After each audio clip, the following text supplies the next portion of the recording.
భక్తులంతా సావధాన చిత్తులో విని స్వామి వారి కృపకు పాత్రులు కాగలరని కోరుతూ కథా ప్రారంభం చేస్తున్నాం. ఇందిరారమణ గోవింద గోవింద, ఆంజనేయ వరద గోవింద గోవింద. గురు శిష్యుల సంగ్రామ కథ వినుడు, గురు శిష్యుల సంగ్రామ కథ వినుడు, గురు శిష్యుల సంగ్రామ కథ వినుడు,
పంచమ వేదం మహాభారతం. 4 వేదాల సారాంశాన్ని తీసుకుని 5వ వేదంగా సృష్టించారు వ్యాస మహర్షుల వారు. సాక్షాత్తు నారాయణాంశ సంభూతుడైనటువంటి వాడు జనమేజయ మహారాజు గారికి వైశంపాయనుల వారు, సాక్షాత్తు వ్యాస మహర్షి శిష్యుడైనటువంటి వైశంపాయనుల వారు మహాభారత గాథలన్నీ కూడా తెలియచేస్తున్నారు. అలాంటి ఆ సందర్భంలో భీష్మ పితామహుల వారు చాలా గొప్పవారు కదా. ఆజన్మంతం బ్రహ్మచారిగా ఉంటానని ప్రతిజ్ఞ చేసినటువంటి వారు. తన గురువైనటువంటి వశిష్ఠ మహర్షి ఇచ్చినటువంటి శాపం అస్తవసూలుగా ఉన్నటువంటి ఆ తరుణంలో ఆ వశిష్ఠ మహర్షుల వారు ఆశ్రమానికి వచ్చి ఇక అక్కడ ఉన్నటువంటి కామధేనువును దొంగతనం చేస్తున్నటువంటి ఆ సందర్భంలో వశిష్ఠ మహర్షి శాపం ఇచ్చేశారు. దుర్మార్గుడా, నీవు వసువుగా పుట్టి నా దగ్గర వేదములంతా తెలుసుకొని మరి ఒక పూట భోజనానికి నా ఇంటికి వచ్చి నా ఆశ్రమంలో గుడి కంటే పదిలమైనది బడి అని అంటారు.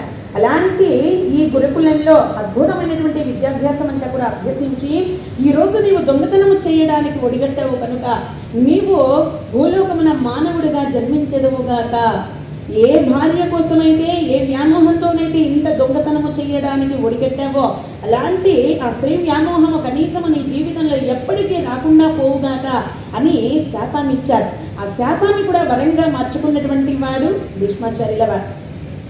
గురువు గారు శపిస్తే శాపానికి విమోచనం అడగలేదు. ఆయన ఏ సమస్యకైనా పరిష్కారం అనేటువంటి పక్కనే ఉంటుంది, కానీ ఆ పరిష్కారం కోసం ఆలోచన చేయలేదు. గురుదేవా, నేను చేసింది పొరపాటే, ఎవ్వరూ ఎప్పుడు ఎక్కడ చేయలేనటువంటి తప్పు నేను చేశాను. ఒక భార్య మీద ఉన్నటువంటి వ్యామోహంతో నేను ఇంత దొంగతనము చేశాను కాబట్టి మీరు నన్ను శపించారు స్వామి, ఆ శాపాన్ని నేను సంతోషంగా తీసుకుంటున్నానని చెప్పేసి ఎప్పుడైతే ఆ శాపాన్ని కూడా ఆనందంగా స్వీకరించారో దానికి మంచుగడ్డలాగా కరిగిపోయారు ఆ గురువుగారి వశిష్ఠ మహర్షుల వారు. అలాంటి ఆ తరుణంలోనే నాయన, ఇది శాపము కాదయ్యా, నీకు వరంగా పరిగణించబోతోంది. ఏ మానవుడుగానైతే భూమి మీద నీవు జన్మిస్తున్నావో నీలాంటి వీరుడు ఈ ప్రపంచంలోనే లేరు అనేటువంటి ఖ్యాతి నీవు గడించదువుగాక అని వరాన్ని అనుగ్రహించారు. స్త్రీ వ్యామోహము లేకుండా పోవుగాక అని నేను శపించాను కదా, ఆ జన్మాంతం బ్రహ్మచారిగా ఉంటావు, ప్రతి మానవాళికి నీవే స్ఫూర్తిగా నిలబడతావు నాయనా అని చెప్పి వరాన్ని అనుగ్రహించారు. అలా ఆ గురువు గారి శాపాన్ని కూడా వరంగా పొందినటువంటి వారు భీష్మాచార్యుల వారు. చాలా గొప్ప విద్యలన్నీ కూడా అభ్యసించారు.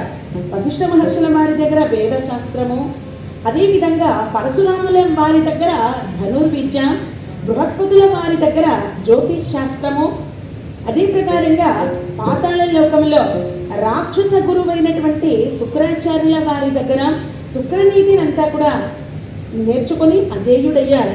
పితృవాక్య పరిపాలనా దురంధరుడై తన తండ్రి కోరినటువంటి జాలరికాంత అయినటువంటి సత్యవతీ దేవిని తీసుకొని వచ్చి శంతన మహారాజు గారికి అత్యంత వైభవపేతంగా వివాహం అంతా జరిపించారు. అయితే వివాహం అంతా జరిపించిన తరువాత మరి భీష్ముడు విజయాన్ని ఎలా సాధించాడు అంటే గురువు గారితో యుద్ధం చేసి, ఎందుకంటే ధర్మాత్ముడైనటువంటి వారు భీష్మాచార్యుల వారు. అవతల పరశురాముల వారేమైనా అధర్మపరుడా అంటే ఆయన కూడా ధర్మాత్ముడైనటువంటి వారే.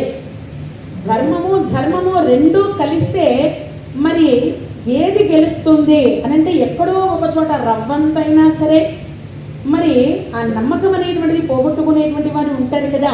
కాబట్టి భీష్మునిదే విజయము, ధర్మము వైపే నిలబడ్డాడు. ఎన్ని కష్టాలు వచ్చినా ఎన్ని అవమానాలు ఎదురైనా సరే ధర్మం వైపే ఉంటాడు అని చెప్పేసి ధర్మానికే మద్దతు ఇచ్చినటువంటి భీష్మాచార్యుల వారు గురువు గారితో యుద్ధం చేసి అందులో ఘన విజయము సాధించి గురువును మించిన శిష్యుడుగా పేరు ప్రఖ్యాతి గడించినటువంటి వారు ఆ భీష్మాచార్యుల వారు. ఈనాటి కథ భీష్మ విజయం అనేటువంటి కథ. అందరూ మరి ఆ దేవదేవుని కృపకు పాత్రులు కాగలరని కోరుతూ శంతన మహారాజు గారికి సత్యవతీదేవితో వివాహం జరిగిన తర్వాత హస్తినాపుర సామ్రాజ్యంలో కాలం గడుపుతూ ఉన్నారు. వారి ఇరువురికి చక్కనైనటువంటి సంతాన భాగ్యం, 2 కొడుకులు పుట్టారు. చిత్రాంగదుడు, విచిత్ర వీర్యుడు అనబడేటువంటి 2 పిల్లలు పుట్టారు. చక్కగా పిల్లలంతా పెరిగి పెద్దవాళ్ళు అవుతూ ఉండగా ఏది ఆగినా కాలచక్రం ఆగదు కదా. కాబట్టి ఆయనకు ఆయువు తీరిపోయింది. శంతన మహారాజు గారు స్వర్గస్థులైపోయారు. అలా ఎప్పుడైతే తన భర్తను చూసి ఘోరున విలపిస్తూ ఉన్నది సత్యవతీదేవి, అప్పటికి ఆ సత్యవతి వయస్సు ఎంతండి? 25 సంవత్సరాలు. 25 సంవత్సరాలతో ఉన్నది ఆ సత్యవతీదేవి. 95 సంవత్సరాలు దాటిపోయి ఉన్నారు శంతన మహారాజు గారు.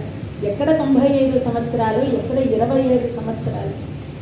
ముది మనవరాలు వయస్సుతో ఉన్నటువంటి వయస్సు సత్యవతీదేవి. అలాంటి ఆ నవ యవ్వనములో ఉన్నటువంటి సత్యవతీదేవి మెడలో ఉన్నటువంటి మాంగళ్యానికి దూరమైపోయినది. తన భర్త ఈ లోకాన్ని వదిలిపెట్టి వెళ్ళిపోయాడని చాలా బాధపడుతూ ఉన్నది. అలా బాధపడుతూ ఉంటే మరి ఆ భీష్మాచార్యుల వారి తల్లితో సమానం కదా. భీష్ముల వారి కంటే సత్యవతి చాలా చిన్నది వయస్సులో, అయినా సరే తన తల్లితో సమానము కదా అని చెప్పి ఆ తల్లిని ఓదార్చాడు. అమ్మ, పోయిన వారు మళ్ళీ వెనక్కి రావడం కష్టం కదా, మరి ఆ పండిపోయినటువంటి ఆకులు వెళ్ళిపోతేనే కదా మళ్ళీ కొత్త ఆకులు చెట్లలోంచి చిగురిస్తాయి, అంతేగా నువ్వు బాధపడవలసినటువంటి అవసరం లేదు తల్లి అని చెప్పి ఆ తల్లిని ఓదార్చి దహన సంస్కారములంతా కూడా జరిపించి పెద్దవాడైనటువంటి చిత్రాంగదునికి యువరాజ్య పట్టాభిషేకం అంతా కూడా జరిపించేశారు. అలా పట్టాభిషేకం జరిపించిన తర్వాత ఇక రాజ్య పరిపాలన ఎలా చేయాలి, పెద్దవాళ్ళతో ఎలా మాట్లాడాలి, ఇవంతా పాపం ట్రైనింగ్ ఇచ్చారు భీష్మాచార్యుల వారు. అయితే వినినట్లే ఉంటాడు కానీ ఒక్క మాట కూడా ఈయన చెవికి ఎక్కడం లేదు. కానీ అలా ఎప్పుడైతే వినినట్లే ఉన్నాడు కానీ వినిపించుకోవడం లేదు. ఈయనకు కూడా ఒక అలవాటు ఉండేది. ఎంతసేపైనా యుద్ధం అంటే చాలా ప్రీతి కలిగినటువంటి వాడు. ఎక్కడైనా యుద్ధము జరిగితే చాలా వెంటనే వెళ్ళిపోయేటువంటి వాడు. కారణము లేకపోయినా వాళ్ళెవరో అవతల పార్టీ వాళ్ళు గొడవ వేసుకుంటుంటే నేను కూడా మీకు మద్దతు ఇస్తానని చెప్పేసి యుద్ధానికి వెళ్ళిపోయాడు వాడు. అలాగా ప్రతిదానికి కయ్యానికి కాలు తూగుతూ ఉండగా ఒకనాడు చిత్రాంగదుడు అనబడేటువంటి ఒక గంధర్వరాజు, అలాంటి ఆ గంధర్వుడు భూలోకానికి వచ్చాడు. ఈ భూలోకానికి వచ్చినప్పుడు ఈ విషయం అంతా కూడా ఈ భీష్ముల వారి తమ్ముడైనటువంటి చిత్రాంగదుడు తెలుసుకున్నాడు. తెలుసుకుని ఇన్ని రోజులు అయిపోతుంది, ఎవరు నాతో యుద్ధానికి రావడం లేదు, పోనీ నేనైనా యుద్ధానికి వెళ్తామంటే అవకాశం కూడా లేకపోతుంది, ఏం చేద్దామని చెప్పేసి ఆలోచన చేస్తూ ఎప్పుడైతే చిత్రాంగదుడు వచ్చాడనేటువంటి విషయాన్ని తెలుసుకున్నాడు.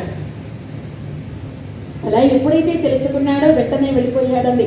గంధర్వుని దగ్గరకు వెళ్ళిపోయారు ఈ చిత్రాంగదుడు. ఏమయ్యా, నీ పేరేమిటి? నా పేరు చిత్రాంగదుడు. నీవు ఎవరెవో? నేను గంధర్వుడనయ్యా. మరి నా పేరేమిటో తెలుసా? నీ పేరు నాకు ఎలా తెలుస్తుంది అయ్యా? నువ్వు చెబితే తెలుస్తుంది, అసలు నువ్వెవరో తెలియదు. నువ్వు ఎక్కడి నుంచి వచ్చావో తెలియదు, నన్ను ఎందుకు ఇన్ని ప్రశ్నలు వేస్తున్నావో తెలియడం లేదు, అసలు నీవెవరయ్యా అని చెప్పేసి అడిగాడు. అడిగితే నా పేరు చిత్రాంగదుడు. ఓహో అలాగా, మన ఇద్దరు పేర్లు ఒకేలా ఉన్నాయి కదా, అందుకే నేను వచ్చా, ఈ విషయం ఏమిటో తెలుసుకుందామని చెప్పేసి వచ్చాను, వెంటనే నీ పేరంతా మార్చేసుకోవయ్యా అన్నారు. అదేమిటయ్యా, ఒక పేరు ఎంతమందికి ఉంటుంది, ఆ మాత్రానికి పేర్లని మార్చేసుకోవాలా, మార్చుకోవడం కుదరదు, పైగా నీకంటే వయసులో నేనే పెద్దవాడిని అని చెప్పేసి గంధర్వుడు అంటాడు. పెద్దవాళ్ళు చిన్నవాళ్ళు మీరు ఈ లోకానికి వచ్చారు కాబట్టి మీరే పేరు మార్చుకోవాలని చెప్పేసి ఈ భీష్ముని తమ్ముడు చిత్రాంగదుడు చెప్తాడు. ఇలాగా మాట పెరిగిపోయి యుద్ధానికి దారి తీసినది. అలా యుద్ధానికి దారి తీయగా గంధర్వుడు ఈ భీష్ముని తమ్ముడైనటువంటి చిత్రాంగదుని చంపి వెళ్ళిపోయాడు.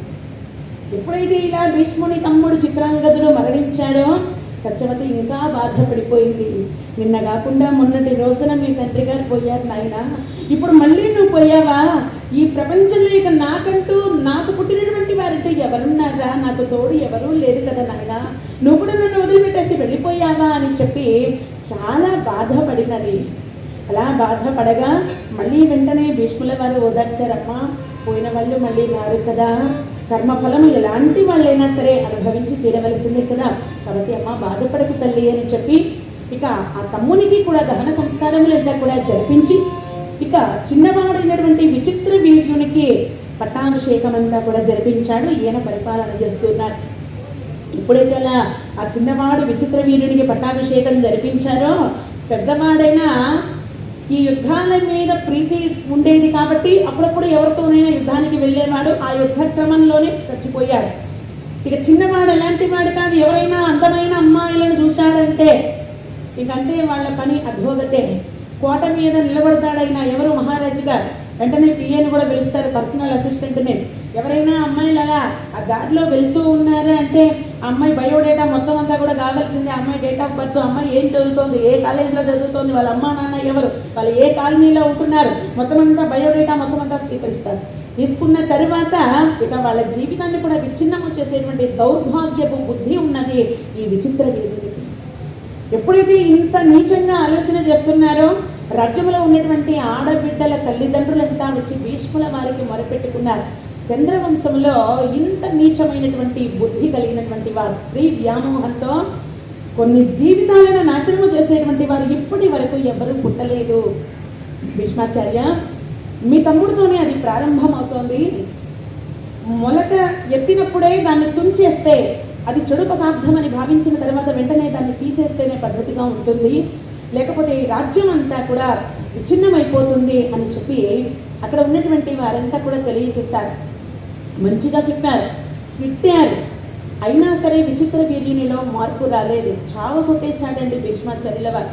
అప్పటికీ కూడా మార్పు రాకపోయేటప్పటికల్లా అతన్ని తీసుకుని వచ్చి 10 మంది ఉన్నటువంటి మరి ఆ గ్రామ పంచాయతీ దగ్గర రాజ్యంలో ఉన్నటువంటి పంచాయతీ చట్టం అనేటువంటిది ఒకటి ఉంటుంది కదా, అలాంటి ఆ రచ్చబండ దగ్గర తీసుకొని వచ్చి పెద్ద పెద్ద దారాలతో కట్టి ఆ రాజ్యంలో ఉన్నటువంటి వారందరూ చూస్తూ ఉండగానే కొరడాలతో కొట్టాడు.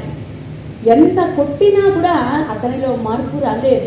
ఆ నిమిషానికి అన్నయ్య ఇక నేను మారిపోతాను అన్నయ్య, నీవు చెప్పినట్లే నడుచుకుంటాను అన్నయ్య, మరి పెద్దల మాట చద్దన్నం మూట అని చెప్పేసి అంటారు కదా, వాళ్ళ మాటలంతా కూడా నేను నా శిరోధార్యంగా భావిస్తాను అన్నయ్య, ఇంకెప్పుడు ఇలా చెయ్యను అన్నయ్య అని చెప్పేసి అంటున్నాడు. మళ్ళీ యథావిధిగానే ఉన్నది. చూశారు భీష్మాచార్యులు ఏం చేసినా మరి ప్రయోజనం లేకపోతుంది కదా, అంచేత పెళ్లి చేస్తే ఏమైనా కాస్త మారుతాడేమో అని చెప్పేసి అనుకుంటున్నారు. ఏ రాజ్యం వాళ్ళైనా సరే స్వయంవర ప్రకటన ఎక్కడైనా చేస్తే సరే ఇతను కూడా పంపించి ఆ స్వయంవరంలో పాల్గొనేట్లుగా చేద్దామని చెప్పేసి ఎదురు చూస్తున్నారు. అలాంటి ఆ సమయంలోనే త్రిలోక సంచారి హరినామ స్మరణ తత్పరుడైనటువంటి వాడు బ్రహ్మమానస పుత్రుడు నారద మహర్షుల వారు ప్రతినిత్యము నారాయణ నామాన్ని గానం చేసేటువంటి వారు. ప్రహ్లాదునకు ధ్రువకుమారునికి నారాయణ మంత్రోపదేశము చేసినటువంటి వారు. ఆ జగన్నాటక సూత్రధారిని ప్రతినిత్యము నారాయణ నారాయణ అంటూ నారాయణ ధ్యానముతో తన జన్మను తరింపజేసుకుని ఉన్నటువంటి వారు నారద మహర్షుల వారు. అలాంటి నారద మహర్షుల వారు మహతి అనేటువంటి ఆ వీణను చేతబట్టుకొని అందులో ఆ తీగలనంతా కూడా మీటుకుంటూ ఆ నాదములో తన గాత్రము కలిసిపోయేటువంటి విధంగా చాలా అద్భుతంగా పాడుకుంటూ బయలుదేరి వస్తున్నారు. ఎలా వస్తున్నారు, ఇందిరారమణ గోవింద గోవింద. నారాయణ శ్రీమన్నారాయణ నారాయణ లక్ష్మీ నారాయణ నిగమ నిగమాంతవ నిగమోహర నారాయణ శ్రీనారాయణ నారాయణ నారాయణ లక్ష్మీ నారాయణ.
అలా ఎప్పుడైతే త్రిలోక సంచారి అయినటువంటి నారద మహర్షుల వారు చక్కగా భగవద్ధ్యానంతో బయలుదేరి తిన్నగా హస్తినాపుర సామ్రాజ్యానికి చేరుకున్నారు.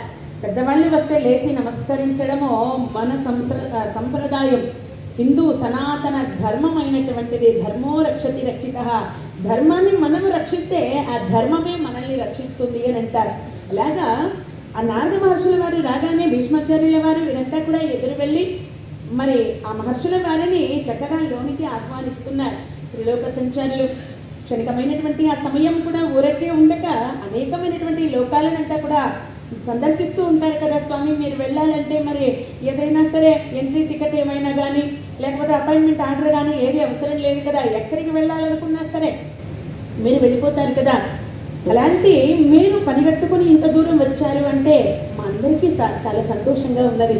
మరి ఊరకరారు ఉత్తములు అని అంటారు కదా. తమరు వచ్చినటువంటి పని ఏమిటో సెలవివ్వండి స్వామి అని అన్నారు. ఆ మాట అనేటప్పటికల్లా మరి రాజ్యపరిపాలన అంతా బాగా సాగుతున్నదా అయ్యా భీష్మాచార్య?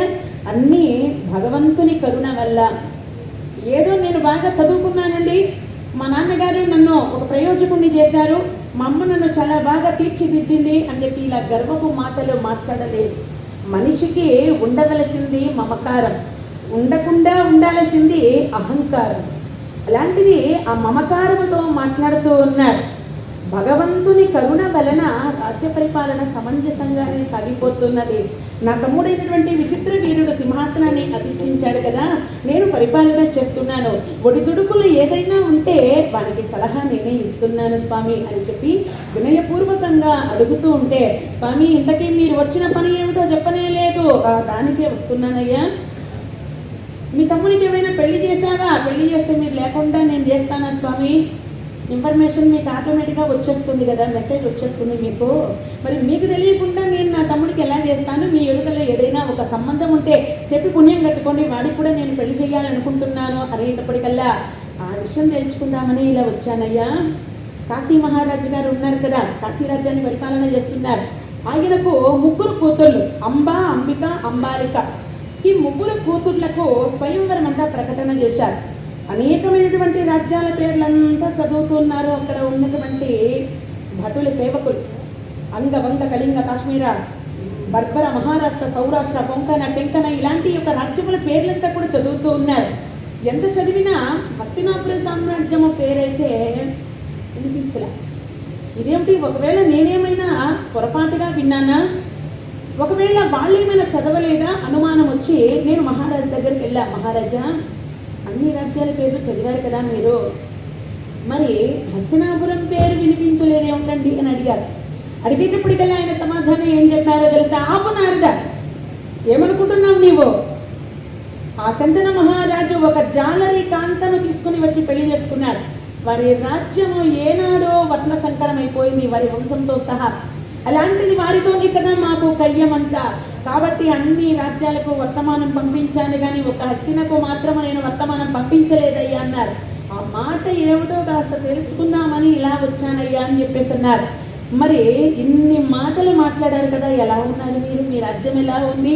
ఇలాంటి దొంగ తిరుగుళ్ళు మాట్లాడడం కంటే కూడా డైరెక్ట్ పాయింట్కి రావచ్చు కదా స్వామి. అసలు విషయం చెప్పాలనుకున్నప్పుడు మీరు మొత్తం అంతా కూడా చెప్పేసేయచ్చు కదా. పాపం టీవీ సీరియల్ లాగా సాగదీతే ఎందుకు స్వామి? అయినా దుర్మార్గుడు కాశీ మహారాజు గారికి ఎంత కండ కావనమో కదా. మా రాజ్యాన్నే శంకిస్తాడా? మా నాన్నగారినే అవమానిస్తాడా? ఇప్పుడే వెళుతున్నాను నారద మునీంద్ర, నా తమ్ముని తీసుకొని నేను ఇప్పుడే వెళ్తాను. అంతమంది రాజులంతా చూస్తూ ఉండగా ఆ 3 కన్యకలను తీసుకొని వచ్చి ఏక ముహూర్తంలోనే నా తమ్మునికి ఇచ్చి పెళ్లి చేస్తాను. ఎవరు అడ్డు వస్తారో నేను చూస్తాను. నారద, కాస్త పలహారం తీసుకుని బయలుదేరండి, ఇక నాకు కూడా సమయం అయిపోతుంది కదా అని చెప్పేసి ఎప్పుడైతే ఆ రథాన్ని అధిష్ఠించి ఆగమేఘాల మీద బయలుదేరి వెళ్ళిపోతూ ఉన్నారు. కాశీ రాజ్యంలోకి ప్రవేశించారు. అక్కడ ఉన్నటువంటి ఆ కాశీ విశ్వేశ్వరుడు భక్తవ శంకర, భోళా శంకర, పాప భయంకర, నమో నమః, హర హర మహాదేవ, శంభో శంకర అంటూ ఒక్కసారిగా ఆ పరమేశ్వరుని స్తుతించారు. ప్రభో శంకర, బ్రహ్మచారినై ఉన్నాను స్వామి. ఇలాంటి బ్రహ్మచారికి అవమానం అనేటువంటిది ఎక్కడా కూడా ఇప్పటి వరకు జరగలేదు. విజయం అనేటువంటిది ఈ భీష్ముని వరించుగాక అని నన్ను ఆశీర్వదించండి స్వామి అని చెప్పి భక్తితో ఒక్కసారి ఆ దేవదేవుని ప్రార్థించాడు. సాంబా సాంబా మాంబా హిమాని సాంబా మాంబా సాంబా సదాశివ సాంబా.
లోపలికి వెళుతూ ఉండగా ఆ సభ అంతా కూడా ఎలా ఉన్నది, మహారాజు గారు సింహాసనం మీద కూర్చొని ఉన్నారు. అంబ, అంబిక, అంబాలిక ముగ్గురు కన్యకలు చేతిలో పులహారాన్ని పట్టుకొని వయ్యారంగా మరి తండ్రి గారి ప్రక్కన చేరి నిలబడి ఉన్నారు. అనేకమైనటువంటి రాజులంతా ఒక వరుసలో కూర్చొని ఉన్నారు. క్షత్రియ వీరులందరూ మరొక వరుసలో కూర్చొని ఉన్నారు. బ్రాహ్మణులంతా మరొక వరుసలో కూర్చొని ఉన్నారు. ఇలాంటి ఉత్సవాలంతా కూడా చూడడానికి వచ్చినటువంటి ఆ బంధుగణం వారంతా కూడా ఒక వరుసలో ఇలా కూర్చొని ఉన్నారు. ఎప్పుడైతే ఈ విధంగా సభ అంతా కూడా ఎంతో నిశ్శబ్దంగా ఉంది. ఒక చిన్న సూది మొన్న కింద పడినా పెద్ద ధ్వని వినిపించేట్టుగా మొత్తమంతా కూడా నిశ్శబ్దంగా ఉన్నది. అయితే మహారాజులంతా ఆ కన్యకల అందాలను చూసి మోహిస్తూ ఉన్నారు. ఇంత అందమైనటువంటి అమ్మాయి మహారాజు గారి పెద్ద కుమార్తె ఉన్నదే అంబ. ఆ అంబ నన్ను మాత్రమే పెళ్లి చేసుకుంటుంది, ఇదిగో మిమ్మల్ని ఎవరిని పెళ్లి చేసుకోదని చెప్పేసి ఒక రాజు గారంటే, ఆ పక్కన ఉన్నటువంటి మహారాజు గారు సింధు మహారాజు గారు, ఇదిగోనయ్యా అంబాలికకి ఒకసారి నేను వస్తూ ఉండగా అలా నన్ను చూసింది కాబట్టి ప్రేమలో పడిపోయింది, అంచేత సింధు మహారాజు గారిని పెళ్లి చేసుకుంటుంది, అంటే నన్నే పెళ్లి చేసుకుంటుంది అయ్యా అని ఇంకొక మహారాజు గారు అంటున్నారు. ఆ అవతల ఉన్నారు మహారాజు గారు, ఆయన కూడా ఆ అంబాలిక నన్ను పెళ్లి చేసుకుంటుంది, ఇదిగో ఈ అమ్మాయి నన్ను పెళ్లి చేసుకుంటుంది, ఆ అమ్మాయి నన్ను పెళ్లి చేసుకుంటుంది, ఈ అమ్మాయి నన్ను పెళ్లి చేసుకుంటుంది. మొత్తం అంతా కూడా శృంగార రసములో మునిగిపోయి ఉన్నారు.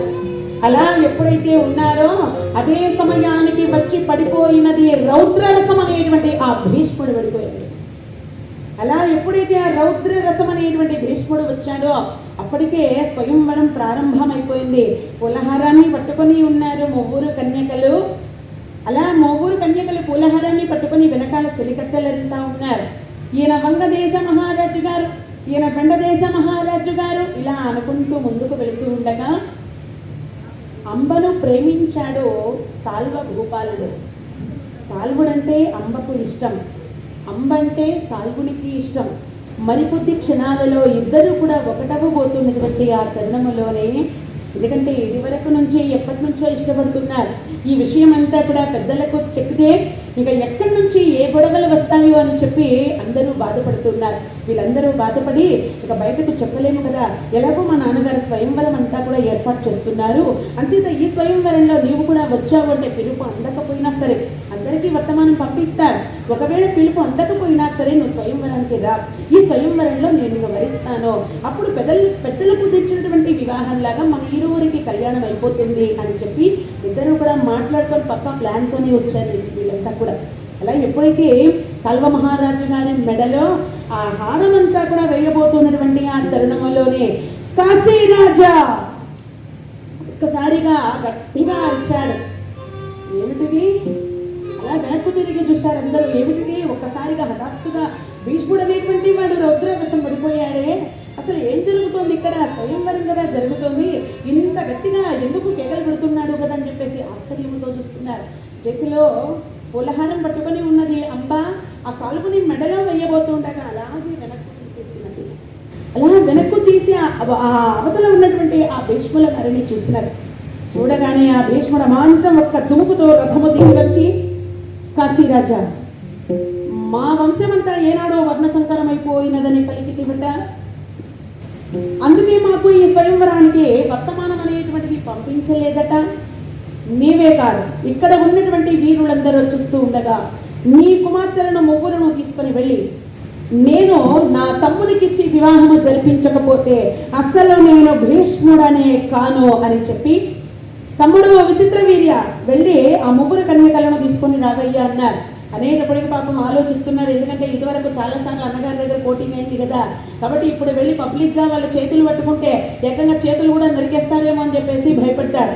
అంచేత జంకుతూ ఉండగా చూశాడు, గమనించాడు, ఓహో నేనంటే కాస్త భయం ఉంది, నీకు అలాగే ఉండాలయ్యా, ఎలాగో కంట్రోల్లో ఉన్నావు కదా అని చెప్పేసి భీష్ముడు ఏం చేశాడు, అమాంతము వెళ్ళి ఆ ముగ్గురు కన్యకలను తీసుకొని రథం మీద ఎక్కించేశాడు. అలా రథం మీద ఎక్కించి, తమ్ముడు రథాన్ని వెనుదిప్పో, రథాన్ని ఇలా వెనక్కు తిప్పేశాడు విచిత్ర వీర్యుడు. ఒక్క క్షణం ఆగవయ్యా. ఆయన ఇలా ముందుకు తిరిగాడు. అనేకమైనటువంటి రాజులంతా కూడా సభలో ఉన్నారు. ఓ కాశీరాజా, ఓ వీరులారా, భీష్ముడు బలవంతంగా ఆ కన్యకామణులను తీసుకుని వెళ్ళిపోయాడనేటువంటి అపఖ్యాతి నాకు అవసరం లేదు. మూతి మీద మీసము ఉన్నటువంటి వాడు ఎవ్వడైనా సరే, నాతో యుద్ధము చేసి నన్ను ఓడించి ఈ కన్యకలను గెలుచుకోవచ్చు.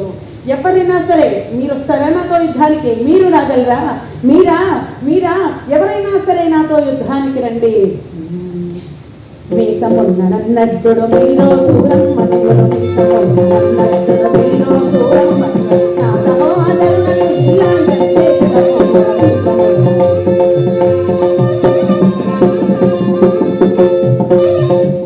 జగమున గంధర్వ రాక్షస వివాదములు ఉత్తములు జగమున గంధర్వ రాక్షస వివాదములు ఉత్తములు జగదీనాథులకు గాన మగని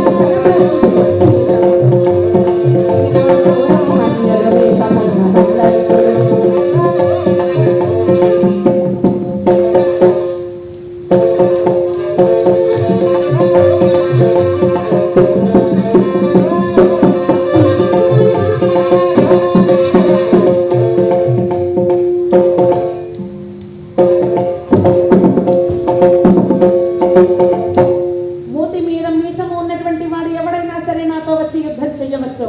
మీరా మీరా మీరా మీరందరూ చేత కాని వారు కదా, తమ్ముడు రథాన్ని పోనీవో అని చెప్పి గట్టిగా ఒక్కసారి సింహంలాగా గర్జన చేశారు. అలా గర్జన చెయ్యగానే భీష్మ, ఈ వీరుడు ఉన్నాడు మీసము ఉన్నటువంటి వాడు సాల్వుడు ముందుకొచ్చాడు.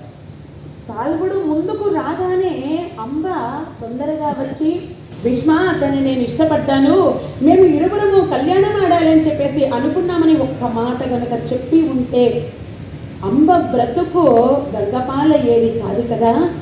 సరే, ఎప్పుడైతే ఈ విధంగా సాల్వుడు ముందుకు వచ్చాడు, భీష్మ పౌరుష ప్రతాపాలు నీకే కాదు మాలాంటి వారికి కూడా ఉంటాయి, నీవే కాదు క్షత్రియుడవు, మేము కూడా క్షత్రియులమే అని చెప్పి ఎప్పుడైతే ఆ విధంగా యుద్ధానికి దిగారు, సాల్వుడు ఒక్క బాణము వేస్తుంటే అవతల భీష్ముడు 10 బాణాలు వేస్తున్నాడు. యువతల 10 బాణములైతే అవతల 100 బాణములు, యువతల 100 బాణములైతే అవతల 1000 బాణములు, ఇక్కడ 1000 బాణములైతే అవతల 1,00,000 బాణములు. బాణముల వర్షం అంతా కురిపిస్తూ ఉన్నారు. అలా బాణముల వర్షము కురిపిస్తూ ఉండగా తూట్లు తూట్లు చేశాడు ఆ భీష్ముల వారు. సాల్వుని యొక్క దేహం అంతా ఒక జల్లెడలాగా అనిపిస్తూ ఉన్నది. పాపం రక్తమంతా స్రవిస్తూ ఉంటే ఓడిపోయినట్లుగా తిన్నగా వెళ్ళిపోయాడు. పోనీ ఆ సమయంలోనైనా సరే అంబ తెలియచేసినగా అప్పటికి కూడా చెప్పలేదు ఈవిడ. చెప్పకపోయేటప్పటికల్లా తిన్నగా ఈ సాల్వుడు వెళ్ళిపోయాడు. సాల్వుడు వెళ్ళిపోగానే 3 కన్యకలను కూడా తీసుకొని హస్తినాపురానికి చేరుకున్నారు. అలా చేరుకుని సత్యవతి ఎదురుగా నిలబెట్టి, అమ్మా ఇదిగో నీ కాబోయే కోడళ్ళు 3 కూడా. ఆ 3ని చూసింది సత్యవతి. అంబిక అంబాలిక ముఖంలో కళ్యాణ కళలు కనిపిస్తూ ఉన్నాయి, కానీ అంబ ముఖంలో కనిపించడం లేదు. నాయన భీష్మ, వీళ్ళకి మీ తమ్ముడిని పెళ్లి చేసుకోవడం ఇష్టమేనా? ఇష్టము కాబట్టి ఇంత దూరం తీసుకొచ్చానమ్మా, ఇష్టం లేకపోతే వాళ్ళు అక్కడే చెప్పి ఉంటారు కదా. సరే, నా ఎదురుగా ఒకసారి అడిగి చూడవయ్యా. సరే, అందరినీ అడిగారు. అడిగితే అంబిక అంబాలిక ఇద్దరూ కూడా సమ్మతం అని చెప్పారు. అంబని ఎప్పుడైతే అడిగాడో, అంబా మరి నీవు మా తమ్ముడిని పెళ్లి చేసుకుంటావా, చేసుకోవడం నీకు ఇష్టమేనా అనేటప్పటికల్లా కళ్ళల్లో నుంచి జలజల జలజలలా కన్నీటి ధారలు స్రవిస్తూ ఉన్నాయి. భీష్మ, ఇప్పుడు అడుగుతున్నావు, నీ తమ్ముడిని పెళ్లి చేసుకోవడం నాకు ఏమాత్రం ఇష్టం లేదు. సాల్వుని నేను ప్రేమించాను, సాల్వుడే నా ప్రాణంగా భావించాను. అలాంటి ఆ సాల్వునికి దూరం చేసి నన్ను ఇంత దూరం తీసుకుని వచ్చేసావే. రేపటి రోజున నీ తమ్మునితో వివాహం ఆడిన తర్వాత నేను ఎలా సంతోషంగా ఉంటానని అనుకున్నావు. ఎప్పటికీ నా మనస్సంతా కూడా సాల్వుని పైనే ఉంటుంది సుమా. నీ తమ్ముడిని పెళ్లి చేసుకోవడం నాకు అస్సలు ఇష్టము లేదు అని చాలా బాధపడిపోయినది. ఆ మాటలు విన్నటువంటి భీష్ముల వారు, దానికేముంది అమ్మా, సాల్వుడు నాతో యుద్ధం చేస్తున్నాడు కదా, ఒక్క మాట నీవు కనుక నాతో చెప్పి ఉంటే పరిస్థితి ఇంత దూరం వచ్చి ఉండదు కదా. సరే, జరిగింది ఏదో జరిగిపోయింది. ఒక పుట్టింటి నుంచి ఆడబిడ్డ ఎలాగైతే వెళుతుందో అత్తవారింటికి, అంత గొప్పగా నిన్ను పంపిస్తాను అని చెప్పి అద్భుతమైనటువంటి వస్త్రాభరణాలతో చాలా చక్కగా మరి సారినంతా కూడా ఇచ్చి పంపించారు. ఎప్పుడైతే ఈ సాల్వుని దగ్గరకు అంబను పంపించేశారు, ముహూర్తం అంతా కూడా నిర్ణయించిన తర్వాత కృపాచార్యుల వారు వారి యొక్క కులగురువు హస్తినాపుర సామ్రాజ్యంలో వెంటనే ఆ ముహూర్తం అంతా కూడా నిర్ణయించారు. విచిత్ర వీరునికి అంబిక అంబాలికలకు ఇచ్చి వివాహం అంతా కూడా జరిపించేశారు. ఇలా జరిపించిన తర్వాత అంబ సంతోషంగా వెళుతోంది సాల్వరాజ్యానికి. నన్ను చూడగానే సాల్వుడు పాపం ఎంత సంతోషిస్తాడో. వచ్చేసావా అంబ, నిన్ను వదిలిపెట్టేసి ఎలా వెళ్ళిపోదామని చెప్పేసి అనుకున్నాను, చాలా బాధగా ఉన్నది. ఎలాగో వచ్చేసావు కదా, చాలా సంతోషంగా ఉందని చెప్పేసి మరి తన ఆనందాన్ని నాతో పంచుకుంటాడు కదా, ఆ మధుర క్షణాలు చాలు కదా నా జీవితానికి అని చెప్పి భావించి చక్కగా వెళ్ళిపోతూ ఉన్నది గాలిలో మేడలు కడుతూ. ఎందుకంటే ఒక స్త్రీ మనసు చంచలత్వము కలిగితే ఆవిడ జీవితం ఎలా ఉంటుంది అని అనడానికి ఒక భారతంలో ఉన్నటువంటి అంబ చరిత్రయే నిదర్శనం. ఏదైనా ఒక నిర్ణయము తీసుకునేటువంటి ఆ తరుణంలో, ఎందుకంటే ముఖ్యమైనటువంటిది ఒక మనిషి జీవితంలో, స్త్రీలకు కావచ్చు పురుషులకు కావచ్చు, ఆ మనిషి జీవితంలో ముఖ్యమైనటువంటి ఘట్టం ఏమిటి అంటే వివాహం. ఆ వివాహము దగ్గర నుంచి ఎవరి జీవితమైనా సరే కథ మలుపు తిరిగిపోతూ ఉంటుంది. సెకండ్ హాఫ్ అంటారు, సినిమా హాల్కి వెళ్ళిన తర్వాత కూడా సినిమా చూస్తుంటే ఒకటి ఫస్ట్ హాఫ్ అంటారు, విశ్రాంతి అయిన తర్వాత మళ్ళీ సెకండ్ హాఫ్ అని చెప్పేసి అంటారు. ఈ టర్నింగ్ పాయింట్ సెకండ్ హాఫే పెళ్ళైన తర్వాత అనుభవించేటువంటి ఆ జీవితం అంతా కూడా. అలాంటి ఆ జీవిత భాగస్వామిని ఎంచుకునేటప్పుడు ఎన్నో విధాలుగా ఆలోచన చేయాలి, నిలకడతోనే ఆలోచన చేయాలి అని అంటారు. అలా ఎప్పుడైతే అంబ ప్రేమించినటువంటి సాల్వుడు అవమానించబడుతూ ఉంటే చూస్తూనే ఉన్నది. ఏం చెప్పాలో అర్థం కావడం లేదు. అవతల తల్లిదండ్రులకు భయపడుతోంది అనుకోవాలా, లేకపోతే సాల్వుడికి నాకు ఎలాంటి సంబంధము లేదు అని చెప్పేసి అనుకోవాలో, ఆవిడ అయోమయ స్థితిలో పడిపోయినది. తగినటువంటి నిర్ణయం కూడా తీసుకోలేకపోయింది. సరే, ఎప్పుడైతే భీష్మాచార్యులు వారు పంపించారో ఒక తోడపుట్టులాగా పంపించారు, పాపం ఆయన తప్పేమీ లేదు కదా, వెళుతోంది సంతోషంగా. అలా ముందుకు వెళుతున్నటువంటి ఆ తరుణంలోనే పాపం ఆ సాల్వరాజుగా హాస్పిటల్ నుంచి పాపం అప్పుడే డిశ్చార్జ్ అయ్యి వచ్చారు.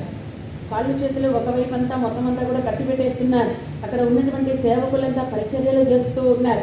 మంచినీళ్ళు కావాలన్నా హెల్పర్ ఉండాల్సిందే, భోజనం పెట్టాలన్నా హెల్పర్ ఉండాల్సిందే, ఏ పని చేయాలన్నా పాపం సేవకుల మీద ఆధారపడిపోయి ఉన్నారు.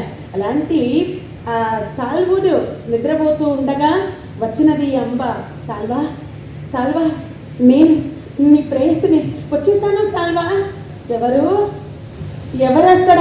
నెమ్మదిగా ఆయన కళ్ళు తెరిచారు. అంబను చూడగానే ఎక్కడ లేనటువంటి ఆ కోపం అంతా కలిగినదే. అంబ, ఎందుకు వచ్చావు? మర్యాదగా ఎక్కడి నుంచి వెళ్ళిపో అనేటప్పటికీ, అదేంటి సాల్వా, నన్ను మర్చిపోయావా? నేను నీ ప్రేయసిని, మన ఇరువురువు మరి ప్రేమ పక్షుల్లాగా ఉద్యానవనంలో విహరించలేదా? వివాహం చేసుకోవాలని చెప్పేసి అనుకోలేదా? మన పెద్దలు ఏదైనా అభ్యంతరం చెబుతారేమో అని చెప్పి స్వయంవరంలో నేను నిన్ను రమ్మని చెప్పలేదా? నువ్వు స్వయంవరానికి రాలేదా? ఇప్పటి వరకు చెప్పినటువంటి మాటలు అక్షర సత్యం. ఆ తరువాత జరిగినది మొత్తం అంతా కూడా అబద్ధమే కదా. అబ్బా, నీ మీద నాకు ఎక్కడ లేనటువంటి ప్రేమ ఉన్నది, నా పంచ ప్రాణముగా నిన్ను భావించాను. కానీ ఎప్పుడైతే భీష్ముని చేత అంటబడి రథంబున ఉంచబడితివి గాన నిన్ను నేను అనుగ్రహించను అని అన్నాను. ఆ మాట అనకు భీష్మ, ఆ మాట అనకు సాల్వా, నువ్వే నా ప్రాణంగా భావించాను. నువ్వు లేకపోతే అసలు నేను ఎలా జీవించగలను సాల్వా? భీష్ముడు చాలా మంచివాడు, మరి ఆ భీష్ముడి దగ్గరికి వెళ్ళలేకపోయావా? మగవారి మనస్సు ఎంత చంచలమైనదైతే తెలుస్తుంది కదా. ఒక్క క్షణం ఉన్నట్లుగా మరొక క్షణం ఉండదు, అదే పురుష అహంకారం అంటారు. అలాంటి ఆ పురుష అహంకారంతోనే మాట్లాడుతున్నాడు. భీష్ముడు మంచివాడు అని ఎప్పుడైతే ఈ అంబ అన్నదో, మరి ఆ భీష్ముడి దగ్గరికే వెళ్ళలేకపోయావా? మళ్ళీ ఎందుకు ఇక్కడికి వచ్చావు? అలా అనకు సాల్వా. భీష్ముడు నా తోడబుట్టిన వాడితో సమానమైనటువంటి వాడు. నేను నీ విషయం చెప్పగానే ఒక చెల్లెల్ని, ఒక ఆడబిడ్డని ఎలాగైతే అత్తవారింటికి పంపిస్తారో ఆ విధంగా నన్ను పంపించారు. నిన్నే పెళ్లి చేసుకుందామని, నా జీవనం అంతా కూడా నీతోనే గడపాలని చెప్పేసి ఎన్నో కలలు కంటూ వచ్చారు.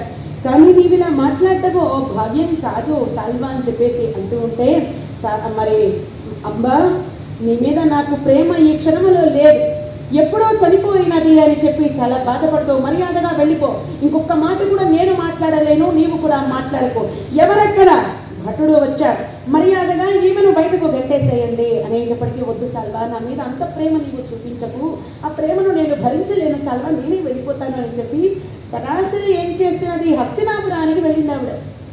ఇక్కడ ఇంత అవమానము జరిగితే ఎక్కడికి వెళ్ళాలి? పుట్టినింటికి వెళ్ళాలి. తండ్రి మరి తల్లిగారు ఏదో ఒక సలహా అనేటువంటిది ఇస్తారు కదా, ఆ తర్వాత ఆ సమస్యకు పరిష్కారం ఏమిటో చెప్తారు కదా. ఈవిడేం చేసింది? స్వతహాగా నిర్ణయం తీసుకుంది. అంత ఆలోచన ఎక్కడి నుంచి వచ్చిందండి అని అంటే, యవ్వన ప్రాయము. 16 సంవత్సరాల దగ్గర నుంచి ఆడబిడ్డలంతా కూడా 16 సంవత్సరాల నుంచి 20 సంవత్సరాల వరకు తల్లిదండ్రులు చాలా జాగ్రత్తగా చూడాలంట ఆ ఆడబిడ్డలు. వాళ్ళు ఏ పొరపాటు చేసినా కూడా అది ఒప్పుగానే భావిస్తారు. మగపిల్లలు అనేటువంటి వారు 16 సంవత్సరాల దగ్గర నుంచి 22 సంవత్సరాల వరకు చాలా జాగ్రత్తగా ఉండాలి. వీళ్ళకి 4 ఏళ్ళు అవకాశం ఇచ్చారు, వాళ్ళకి 6 సంవత్సరాలు అవకాశం అంతా కూడా ఇచ్చారు మగపిల్లలకి. లాగా పచ్చి యవ్వనముతో ఉంటారు వాళ్ళు. ఎవరు చెప్పినా వినరు. స్వతహాగా మంచి నిర్ణయం తీసుకుంటారా అంటే అది కూడా కాస్త అటు ఇటుగానే ఉంటుంది. అలాంటి ఆలోచనతో ఈవిడేం చేసింది, నా ప్రియుడు నన్ను వద్దని చెప్పేసి అన్నాడు కాబట్టి పోనీ ఆ విచిత్ర వీరుడైనా నన్ను పెళ్లి చేసుకుంటాడేమో అని చెప్పేసి అక్కడ కూడా ఒక పొరపాటు చేసింది. సరాసరి హస్తినాపురానికి వచ్చేసింది. భీష్ముడు చూశాడు, ఏమిటి అమ్మా ఇలా వచ్చేసావే అని అంటే, సాల్వుడు వద్దన్నాడు భీష్మ, అంచేత నీ తమ్మునికి ఇచ్చి పెళ్లి చేసేయి. ఎంత బాగా చెప్పిందో. నిలకడలేనటువంటి స్వభావం చూసారా. సాల్వుడు వద్దన్నాడు కాబట్టి మరి మా తమ్ముడికి ఇచ్చి పెళ్లి చెయ్యి అని చెప్పేసి అంటున్నావు నీవు. అదే సాల్వుడు కనుక పెళ్లి చేసుకుంటానంటే నీవు అక్కడే ఉండిపోయి ఉంటావు కదా. ఇంతటి చంచలత్వం కలిగినటువంటి స్త్రీ నా ఇంట్లో కాదు కదా, నా రాజ్యంలో కూడా ఉండడానికి వీల్లేదు, మర్యాదగా నీవు వెళ్ళిపో, నువ్వు ఎక్కడికైనా వెళ్ళిపోవచ్చు అని చెప్పేసి అన్నారు. అదేమిటి భీష్మ అంత మాట అంటున్నావు, ఎక్కడో ఏదో పొరపాటు జరిగిపోయింది, ఈ పొరపాటు అంతా జరగడమో నీ వల్ల కాదా, నా వల్ల ఎలా అవుతుంది అమ్మా. ఆనాడు నేను తీసుకుని వస్తున్నటువంటి ఆ సమయంలో సాల్వుడు నాతో యుద్ధం చేశాడు. యుద్ధం చేసేటువంటి ఆ సమయంలోనైనా సరే నేను ఆ సాల్వుని ప్రేమించానని ఒక్క మాట నీవు చెప్పి ఉంటే ఈరోజు ఈ పరిస్థితి వచ్చి ఉండేది కాదు కదా. పొరపాటు నీ దగ్గర పెట్టుకొని నన్నంటా ఏమిటమ్మా, కాబట్టి నీవు వెళ్ళిపోవచ్చు అని అంటే, నా తమ్మునికిగా నీకిచ్చి వివాహం జరిపించను, నా తమ్మునికి ఇవ్వకపోతే ఏమున్నదిలే భీష్మ, నీ తమ్మునికి ఇవ్వకపోతే ఏమున్నదిలే భీష్మ, నీవైనా నన్ను పెళ్లి చేసుకోవయ్యా.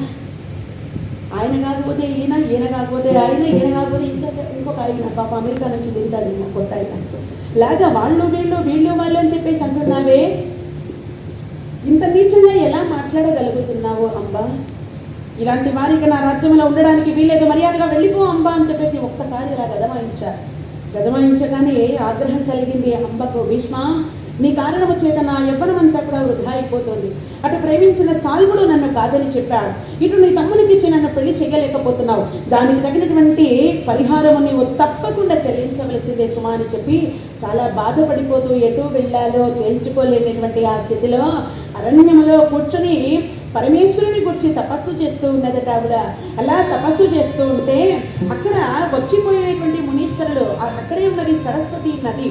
ఆ సరస్వతి నది దగ్గర స్నానం చేసి తిన్నగా ఆశ్రమానికి వెళ్ళి వచ్చేటువంటి ఆ మునీశ్వరులంతా ఎవరో ఈ అమ్మాయి పడుచుగా ఉంది, మరి అలాంటి అమ్మాయికి ఏం కష్టం వచ్చి పడిందో అని చెప్పేసి అందరూ బాధపడుతూ ఈ విషయం అంతా కూడా వాళ్ళలో వాళ్ళే గుసగుసలాడుతూ ఉన్నారు. ఈ మాట ఆ నోట ఈ నోట ఈ నోట ఆ నోట పాకి వారి యొక్క తాతగారైనటువంటి హోత్రవాహనుడు అనేటువంటి ఆయన చెవిన పడినాయి. ఆయన చెవిన పడగానే ఈ విషయం అంతా నేను కూడా విన్నాను. అంబ సాల్వుని ప్రేమించిందట, ప్రేమించగానే సాల్వుడు ఎందుకో వద్దన్నాడట, అక్కడ నుంచి హస్తినకు వెళ్ళినదట, అక్కడ భీష్ముడు కూడా కాదని చెప్పాడట. ఒకవేళ ఇక్కడ తపస్సు చేస్తున్నటువంటి అమ్మాయి మా మనవరాలై ఉంటుందా, ఆలోచన చేసి దేనికైనా మంచిది ఒకసారి వెళ్ళొస్తే సరిపోతుంది కదా అని చెప్పేసి తిన్నగా అక్కడికి వెళ్ళినది. అలా ఆ హోత్రవాహనుడు వెళ్ళగానే చూశారు అంబను. అదేమిటమ్మా ఇలా ఉన్నావు ఏమిటి తల్లి, అరణ్యంలో కూర్చుని తపస్సు చేస్తున్నావు ఏమిటమ్మా అంటే, తాతయ్య అని ఒక్కసారి అలా గుడ్డల మీద వలిపోయి జరిగిన విషయం అంతా కూడా తెలియజేస్తుంది. బాధపడకు తల్లి, ఎక్కడైనా సరే ఒక సమస్య అనేటువంటిది వచ్చింది అంటే పక్కనే పరిష్కారం అనేటువంటిది కూడా ఉంటుంది కదా, నువ్వేం బాధపడకమ్మా, ఏదో ఒక పరిష్కారమో దొరుకుతుంది అని చెప్పేసి అంటూ ఉండగానే వెంటనే వచ్చానండి నారద మహర్షుల వారు. మీరేదో మాట్లాడుకుంటున్నట్లుగా ఉన్నారు, నేను కాస్త జాయిన్ అవ్వచ్చా అన్నారు. స్వామి, మీ వల్ల అయితే మాకు ఏదైనా ఒక పరిష్కారం అనేటువంటిది చెప్పండి స్వామి అని చెప్పేసి జరిగిన విషయం అంతా కూడా తెలియజేశారు. తెలియజేయగానే దానికి పరిష్కారము నాకు తెలుసయ్యా, అయితే తొందరగా చెప్పేసేయండి స్వామి, వెంటనే ఆ పరిష్కారం అంతా కూడా చేసేసుకుంటాము. మరి నేను చెప్పినట్లుగా ఎవరితోనూ చెప్పకూడదు, నేను మీకు సలహా ఇస్తాను, నేను చెప్పినట్లుగా మాత్రం ఎవరితోనూ చెప్పకండి. ఇదే మార్గాన్ని కనుక మీరు వెళ్ళారు అని అంటే అక్కడ సరస్వతి నదీ తీరం వస్తుంది. ఆ నదీ తీరంలో చక్కగా ఒక ఆశ్రమం అంతా కూడా నిర్మించుకొని ఉన్నారు. సాక్షాత్తు నారాయణాంశ సంభూతుడు భీష్ముని గురువైనటువంటి వారు, విద్యాభ్యాసం అంతా కూడా అక్కడే నేర్చుకున్నారు, అస్త్ర విద్యలంతా. అలాంటి ఆ భీష్మాచార్యుల వారి గురువు పరశురాముల వారు ఉన్నారు. మీరిద్దరూ అక్కడకు వెళ్ళండి, ఆయనను శరణు వేడుకోండి, మీకు వచ్చినటువంటి కష్టమేమీ లేదు, మిమ్మల్ని రక్షించేటువంటి బాధ్యత మాది అని ఆయన అభయం ఇచ్చేంత వరకు మీరు అసలు విషయాన్ని చెప్పకండి, మొత్తం అంతా దాచిపెట్టేయండి, మొత్తం అంతా సీక్రెట్గా నిలబెట్టేసేయండి అని చెప్పేసి అన్నారు. ఆ మాట అనేటప్పటికీ స్వామి నారద మీరు చెప్పినట్లే చేస్తాం స్వామి అని చెప్పేసి సరాసరి వెళ్ళిపోయారు. ఆయన పాదములను ఆశ్రయించారు. బోరున ఏడ్చేస్తుంది అమ్మ. అమ్మ అసలు ఏం జరిగింది తల్లి అని అంటే, నాకు మీరు న్యాయం చేయాలి. సరే అమ్మా, నీవెవరో నాకు తెలియదు, నీ పేరేమిటో నాకు తెలియదు తల్లి, నా దగ్గరకు వచ్చావు, నా దగ్గరకు వచ్చినటువంటి ఆడబిడ్డకు న్యాయం చేయడమే కదా నా బాధ్యత, కాబట్టి నీవు బాధపడకు తల్లి, నేను న్యాయం చేస్తానమ్మా అని చెప్పేసి అభయప్రదానం చేశారు స్వామివారు. ఆ గురువుగారు అభయప్రదానం చేయగానే అప్పుడు లేచి జరిగిన విషయం అంతా కూడా తెలియజేసినారు. అలా తెలియచేయగా భీష్మునిది ఏమాత్రం పొరపాటు లేదు కదా. సరే, ఒక ఆడబిడ్డకు న్యాయం చేయాలి అంటే భీష్మునితో ఒక మాట చెప్పి చూడవలసిందే కదా అని చెప్పి తిన్నగా వర్తమానం పంపించాడు హస్తినాపురానికి గురువుగారు రమ్మన్నారనేటువంటి విషయం ఎప్పుడైతే తెలుసుకున్నారో భీష్మాచార్యుల వారు పరుగున వచ్చేసారు. అలా వచ్చి గురువుగారిని చూశారు. ఏమంటాయి గురువుగారు, ఎన్ని సంవత్సరాలు అయింది గురుదేవా మిమ్మల్ని చూసి, చాలా సంతోషంగా ఉంది గురువుగారు అని చెప్పేసి గురువుగారి పాదాలకు నమస్కారం చెయ్యడానికి అలా వంగి పక్కనే ఉన్నటువంటి అంబను చూశారు. విషయం అంతా అర్థమైపోయింది. ఓహో, నన్ను పిలిపించినటువంటి కారణము ఈ అంబ అన్నమాట. గురువుగారు ముందుగా నన్ను ఆశీర్వదించండి.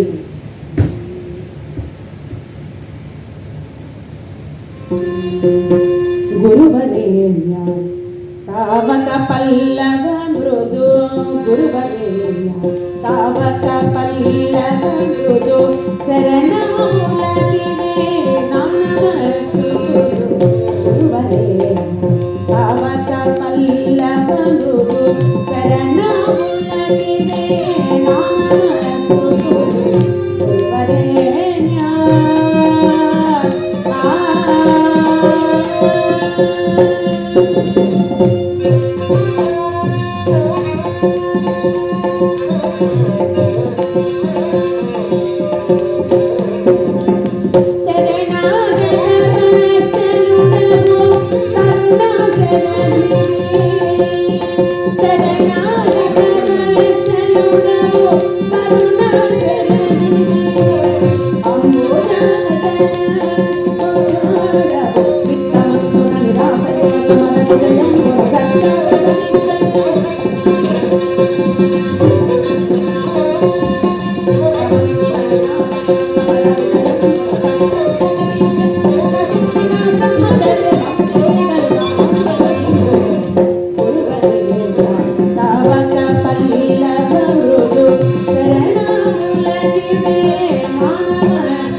ఏల నాలుగు తెలంగులకి పాపలకు దానమ సంగినావు రక్తము వారి పితరులను తృప్తి గావినావు తపసి విన్నవు నాలుగు వేదములెంగ దిట్టవు ఆత్మయేక వేద్యుడవు అట్టి నీకు కిన్ననవు భక్తి భాగీరథీసునుడు శిష్య పరమానువిదే నమస్కులు నచ్చు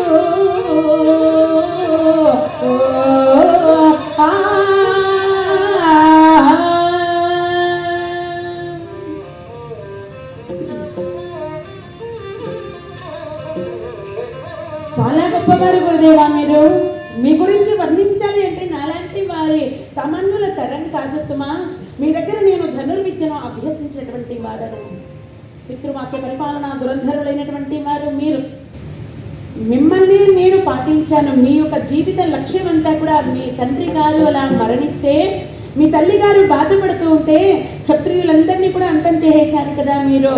ఎందుకంటే హైహయుడు అనేటువంటి ఒక మహారాజు గారు, అలాంటి ఆ మహారాజు అనుకోకుండా ఒకసారి వారి ఇంటికి వచ్చారు. ఎప్పుడైతే ఈ ఆశ్రమానికి వచ్చారో, పరశురాముల వారి ఆశ్రమానికి, పరశురాముల వారి తండ్రి జమదగ్ని మహర్షుల వారు, అలాంటి ఆ జమదగ్ని మహర్షుల వారి ఇంటికి రాగానే భోజన సౌకర్యాలంతా కూడా ఏర్పాటు చేశారు. అలా ఏర్పాటు చేసిన తరువాత ఇక ఈ భోజనం అంతా కూడా ఎక్కడి నుంచి వచ్చిందయ్యా అని అడుగగా, మా ఇంట్లో కామధేను ఉన్నది, మాలాంటి వారి ఆశ్రమాలలో ఎక్కడైనా సరే మీరు భోజనానికి వెళ్ళారంటే ప్రత్యేకించి వంటలు వండుకోవడం అనేటువంటిది జరగదు.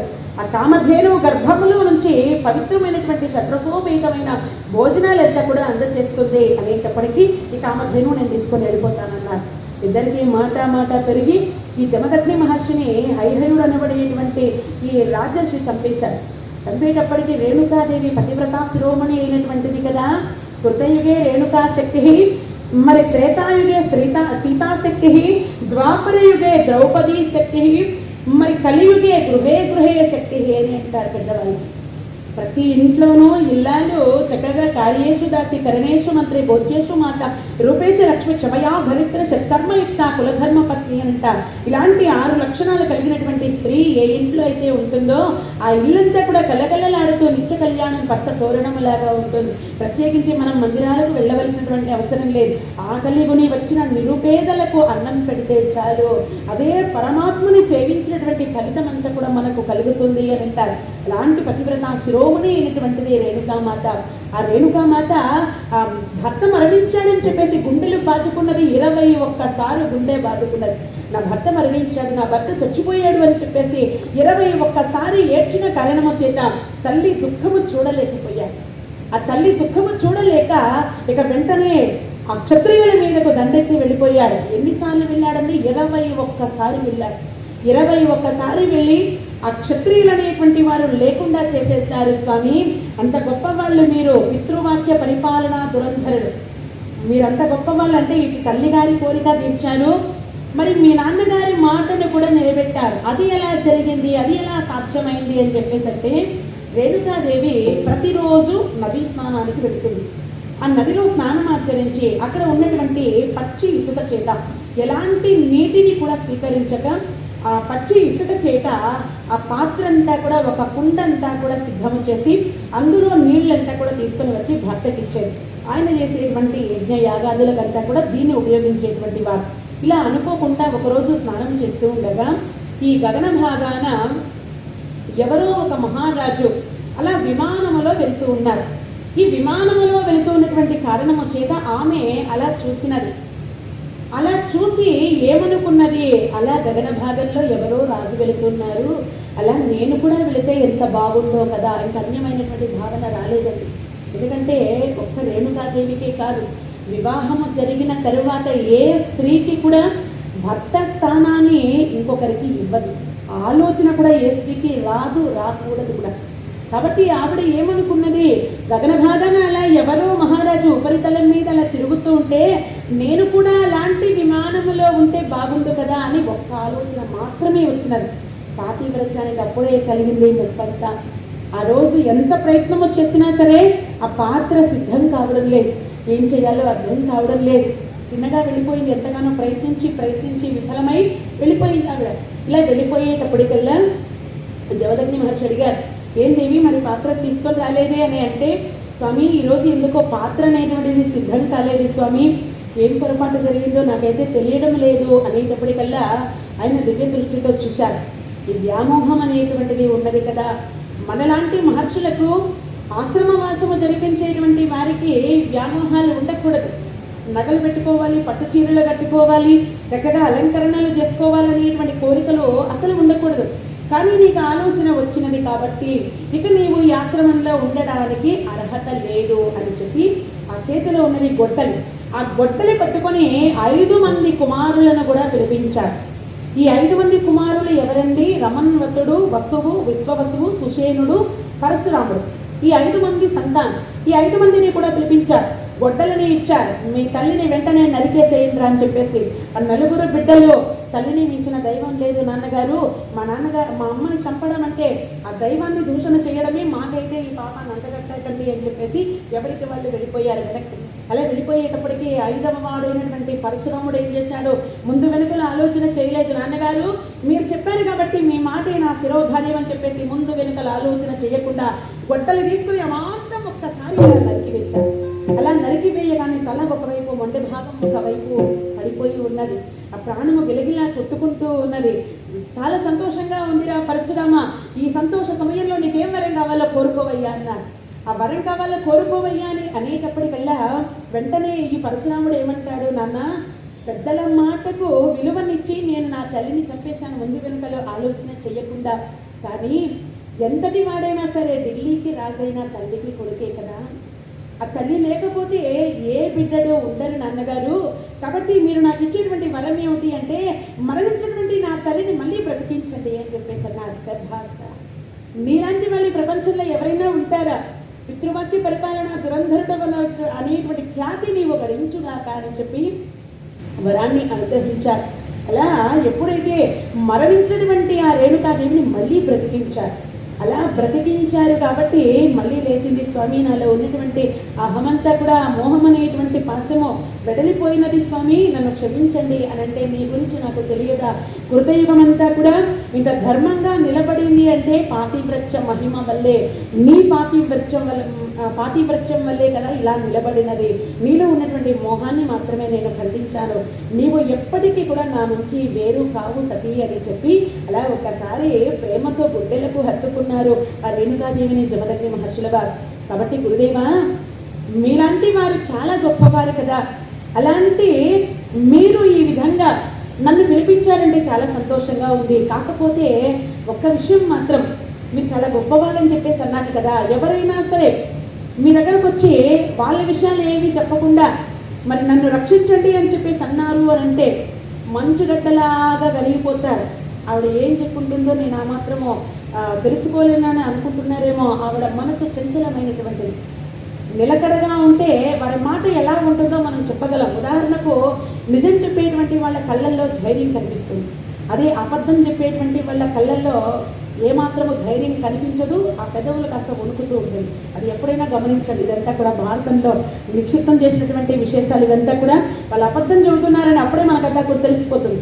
అలాగా ఎప్పుడైతే ఈవిడ గురించి తెలుసుకున్నటువంటి వారు భీష్మాచార్యుల వారు, కాబట్టి గురువు గారు నన్ను ఇక్కడకు పిలిపించారు కదా, నన్ను మీరు ఆశీర్వదించండి. ఎలా ఆశీర్వదిస్తారో, విత్తమందున నిరాశయం సమర విజయంగును సత్యవ్రత దీక్షయు. విత్తమందున అంటే మన ఇద్దరికి ఇప్పుడు మాట పెరుగుతుంది, యుద్ధానికి సిద్ధపడతాం.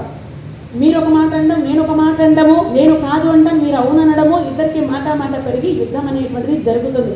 ఒకవేళ యుద్ధం అనేటువంటిది జరిగితే ఆ యుద్ధంలో విజయం అన్నే వరించాలి స్వామి. మొత్తం మద్దతంతా కూడా మీ నుంచే ప్రారంభం అవ్వాలి. ప్రత్యేకించి ఎవరో ఇవ్వాల్సిన అవసరం లేదు.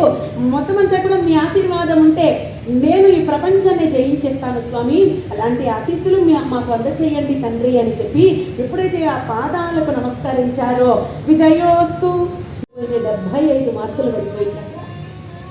గురువు గారి అనుగ్రహం కలగాలి అంటే అంత సామాన్యమైనటువంటి విషయం కాదు స్వామి. భగవంతుని అనుగ్రహం లేకపోయినా పర్వాలేదు, కానీ గురువు గారి అనుగ్రహం అనేటువంటిది ఖచ్చితంగా ఉండాలట. కనిపించని వాడు భగవంతుడు, కనిపించేటువంటి దైవాలు 3 ఉన్నారు, బ్రహ్మ విష్ణు మహేశ్వరులాగా. తల్లి, తండ్రి, గురువు, ఆ 3ని కూడా గౌరవించాలి అని చెప్పేసి అంటారు. ఇలాగే ఒక మాస్టర్ గారు ఏం చేశారండి, స్కూల్లో పాఠాలంతా కూడా చెప్తున్నారు. అందరి పిల్లలకి ఈ మాస్టర్ గారు చెప్పేటువంటి పాఠాలంతా కూడా అర్థమవుతోంది, ఎంతో కొంత నేర్చుకొని ప్రయోజకులు అవుతూ ఉన్నారు. అయితే ఒక్కడు మాత్రం మాస్టర్ గారు ఆయన టేబుల్ దగ్గర ఆయన కూర్చున్నటువంటి కుర్చీ దగ్గరే కూర్చోబెట్టుకున్నారు. వీడికి పాపం ఏమీ తెలీదు, మొత్తం చవటలాగానే ఉంటాడని చెప్పేసి పాపము ఆ స్టూడెంట్ అంటే కాస్త జాలి ఎక్కువ. వీడికి ఏ పాఠాలు ఏమైనా అర్థం కాదు, ఏదైనా ఎవరినైనా అడిగాడు అంటే తెలియదు అనేటువంటి ఒక పదం తప్పిస్తే ఇంకొకటి తెలియదు. ఒరే ఈరోజు ఏం సబ్జెక్ట్ జరుగుతుందిరా, తెలియదు మాస్టర్. ఒరే నీ పేరేమిట్రా, తెలియదు మాస్టర్. మరి నువ్వు ఏ క్లాస్లో ఉన్నావురా? తెలియదు మాస్టారు. నీకు తెలియదనే పదం తప్పిస్తే ఇంకొకటి తెలియదా? తెలియదు మాస్టారు. ఎంతసేపు అయినా ఇది తెలియదు అనేటువంటి పదం తప్పిస్తే ఇంకొకటి తెలియదు పాపం వారికి. అయితే అనుకోకుండా ఒకసారి ఏం చేశారని హెడ్ మాస్టర్ గారు వచ్చారు. ఈ హెడ్ మాస్టర్ గారు వచ్చి, ఏమండో ఈ మాస్టర్ గారు, మీ పిల్లలంతా ఎలా చదువుతున్నారో కాస్త తెలుసుకుందాం అనుకుంటున్నానండి అని చెప్పేసి అన్నారు. అనేటప్పటికీ పాపం ఈ మాస్టర్ గారి గుండెల్లో రైలు పరిగెట్టేస్తున్నాయి. ఈ తెలియదనే కుర్రాన్ని ఎక్కడ అడుగుతాడో, నా ఉద్యోగం కాక ఎక్కడ ఊస్టింగ్ అయిపోతుందని చెప్పేసి పాపం ఈయన బాధపడిపోతున్నారు.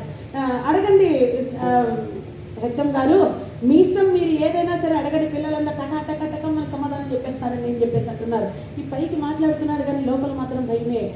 నా కర్మ గాలి, ఈ తెలియదనే కుర్రోని కనుక అడిగారంటే, వాడు తెలియదని చెప్పేసి అన్నాడంటే ఇక వాడికి తీసి ఇచ్చి పంపిస్తారో, లేకపోతే నీ ఉద్యోగం ఇంతతోనే అయిపోయిందని చెప్పేసి నన్ను పంపించేస్తారో అర్థం కావడం లేదని చెప్పేసి అనుకుంటున్నారు.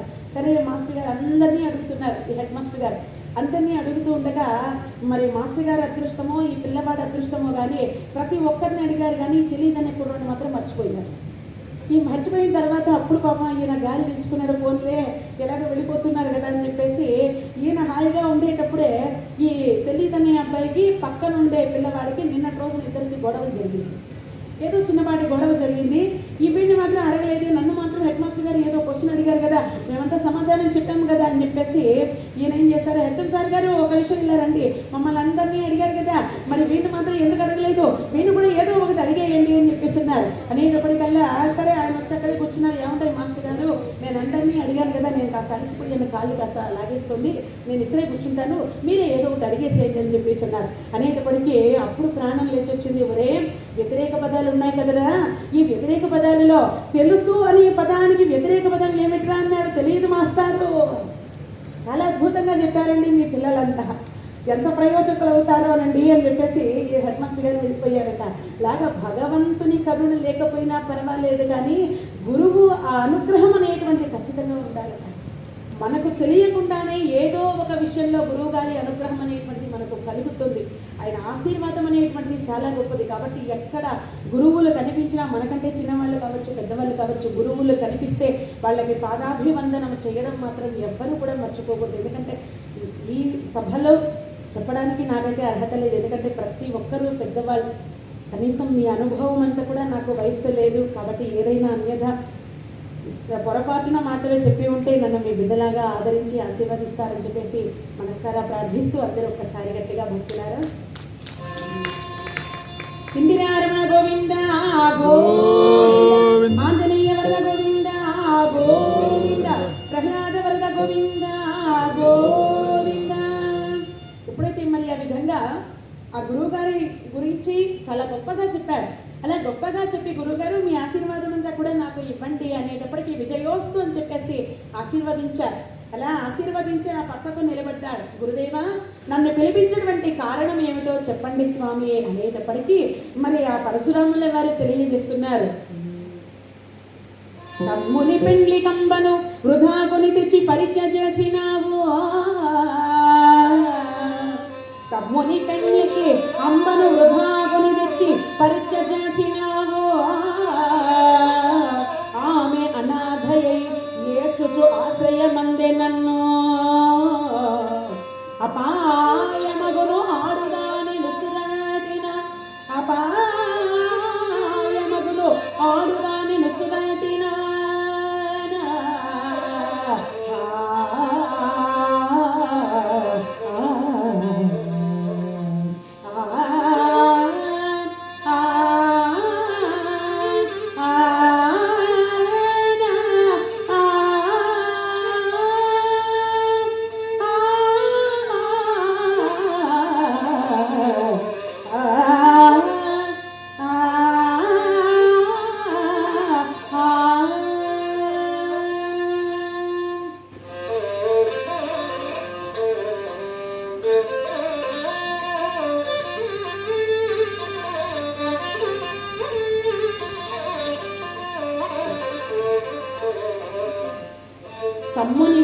తమ్ముని పెళ్లికి అంబను వృధాగుని తెచ్చి పరిచయించినావు. ఏదో మంచో చెడో జరిగిపోయిందయ్యా, నీ తమ్ముడిదే తప్పుందో లేకపోతే నీదే తప్పుందో, ఆ సాల్వునిది తప్పుందో అంబది తప్పు ఉన్నదో, ఏదో మొత్తం అంతా కూడా లోగుట్టు పెరుమాళ్ళ పెరుక అన్నట్లుగా ఏదో జరిగేదేదో జరిగిపోయింది నాయన, ఇప్పుడు ఆమె జీవితం అంతా కూడా అన్యాయం అయిపోయింది కదా, అంచేత ఆడబిడ్డకు న్యాయం వచ్చేయే. ఆడబిడ్డ గోరున ఏడిస్తే ఆ ఇంటికి మంచిది కాదు, అజన్మంతము కూడా బాధపడవలసిందే కదా, కాబట్టి నాయన ఆడబిడ్డకు అన్యాయం చెయ్యకు నాయన అని చెప్పేసి అంటూ ఉండగా, గురుదేవా ఏమిటి స్వామి మీరు మాట్లాడుతూ ఉన్నది, మీకు తెలియనటువంటి ధర్మాలు ఏమున్నాయి? తెలియనిదేమున్నది గురువార్యులు కలిత ధర్మవేత్తలు, గురువార్యులు తెలియనిదేమున్నది.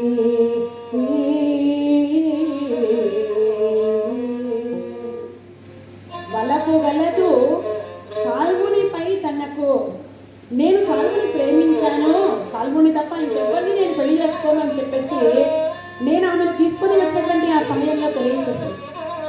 సరే అమ్మా అందులో తప్పేమన్నది, నేనే సాల్వుని దగ్గరకు పంపిస్తానని చెప్పేసి ఆమెను సాల్వుని దగ్గరకు నేనే దగ్గరుండి పంపించాను. ఇలా ఎవరైనా చేస్తారా? నేను చేశానండి. మొత్తం క్రెడిట్ అంతా నాకు ఇస్తారేమో అని చెప్పేసి అనుకుంటే ఆవిడకి ఇచ్చేస్తున్నారు. నేను ఎంత కష్టపడి చేశానో కదా, ఓన్లీ ఆడబిడ్డ మనసు నేను అర్థం చేసుకున్నా.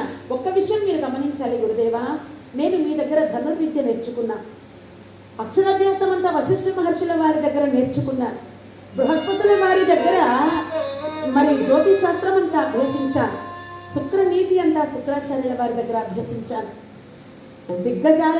దిగ్గజాలతో సమానమైనటువంటి వారు విద్యలలో వీళ్ళందరూ కూడా, అలాంటి వారి దగ్గర నేను విద్య నేర్చుకున్నాను. అలాంటివి నేను తప్పు చేస్తానా? ధర్మం వైపే నేను నిలబడతాను తప్ప ధర్మం వైపు నేను తొంగి కూడా చూడను. పురుషుని మనసు ఎలా ఉంటుందో అందరికీ తెలుసు. పురుష అహంకారం అనేటువంటిది ఎక్కడైనా ఏ చిన్న లోపమో ఏ చిన్న పాపమైనా కనబడుతుందా అని చెప్పేసి చూస్తూ ఉంటారు. మనిషి స్వభావం అలాంటిది. కాబట్టి ఆ పురుష అహంకారం ఎలా ఉంటుందో తెలుసా? మీరు చెప్పినట్లుగా నేను కనుక ఈ అమ్మను నా తమ్మునికి ఇచ్చి పెళ్లి చేసేసాను అంటే భార్యాభర్తల మధ్య ఏదో ఒక చిన్న తగాదాలు అనేటువంటి వస్తూనే ఉంటాయి. అలా వస్తూ ఉండగా నేనంటే నీకు ఇష్టం లేదు, నీవు సాల్వుని ప్రేమించావు, మా అన్నగారు బలవంతంగా మరి నిన్ను నాకు ఇచ్చి కట్టబెట్టారు అని చెప్పేసి ఒక్క మాట కనుక నా తమ్ముడు పొరపాటున అనేసాడంటే ఆడబిడ్డ జీవితం ఏమైపోవాలి? నేను నా తమ్ముని గురించో నా వంశం గురించో ఆలోచన చేయలేదు. ఒక పురుషుని గురించి, ఆ పురుషుని స్వభావం గురించి నేను ఆలోచిస్తున్నాను. కాబట్టి గురుదేవా నేను ఎప్పటికీ పొరపాటు చెయ్యను.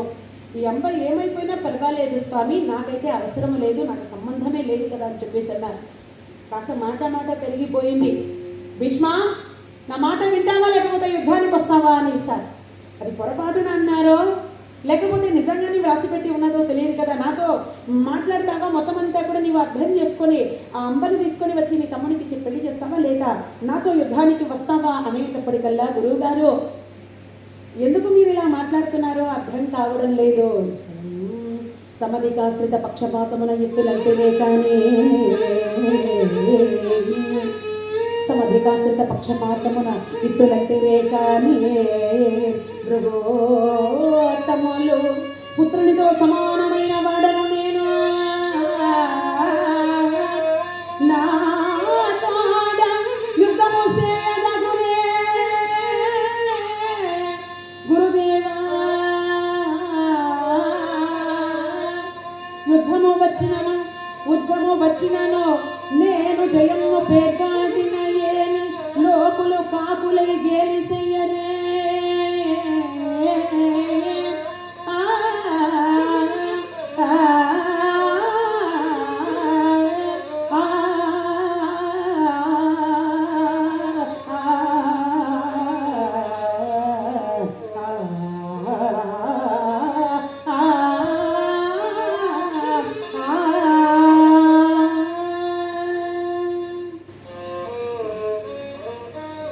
సమధికాశ్రిత పక్షపాతమున యుక్తులంటిరే,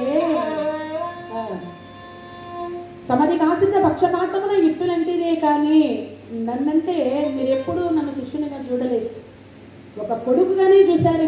కాబట్టి స్వామి నాతో మీరు యుద్ధం చేస్తారా? సరే మీరు కోరినట్లుగా కనుక యుద్ధానికి సిద్ధము అని చెప్పేసి మీరు అన్నారంటే నేను కూడా మీతో యుద్ధం చేయడానికి నేను కూడా సిద్ధమే. కాకపోతే మీ దగ్గర నేర్చుకున్నటువంటి విద్యను మాత్రమే ప్రదర్శిస్తాను.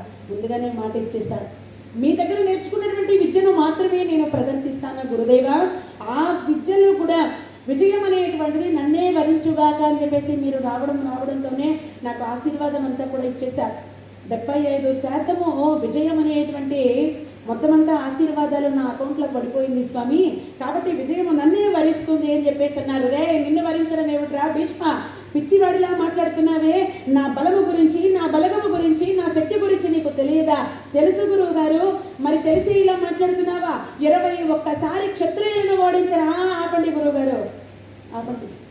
ఎంతసేపైనా 21 క్షత్రియులను ఓడించాలని చెప్పేసి అంటున్నారే.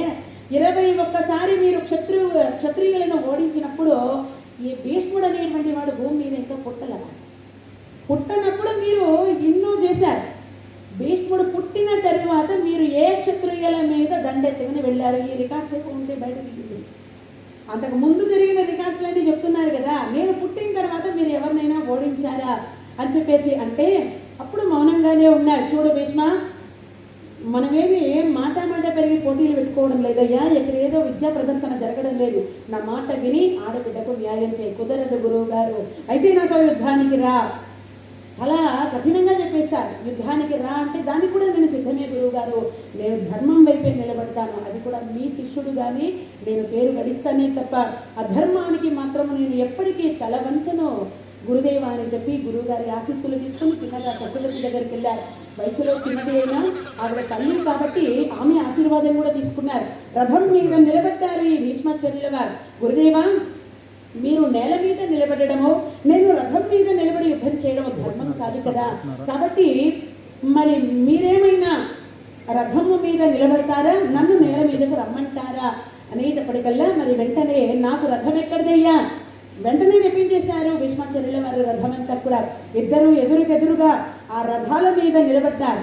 అలా నిలబడగానే ముందుగా భీష్మాచార్యుల వారు అమ్ముల పొదల నుంచి బాణము తీసి మొదటి బాణాన్ని సంధించాడు. నమస్కార బాణం అంతా కూడా ముగుల క్షీరమాగ్ని పూర్ణచంద్రాయ పరశురామాయ తుభ్యమానమోస్తు పుణ్యశీలాయ భూరివకోధనాయ పరశురామాయ తుభ్యమానమోస్తు.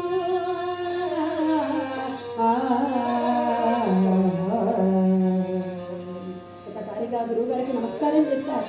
అలా నమస్కారం చెయ్యగానే బలిబలిరా భారత వీరుండవు భాగ్యమేమందు నా శిష్యుడవు పలు నోములు తానేమి నోచెనో భాగీరథి నిన్ కనంగా అబ్బాయి. ఆ గంగాదేవి నిన్ను బిడ్డగా పొందడానికి ఎంత అదృష్టం చేసుకుందయ్యా, ఎన్ని నోములు నోచుకుందయ్యా, చాలా సంతోషము నాయన.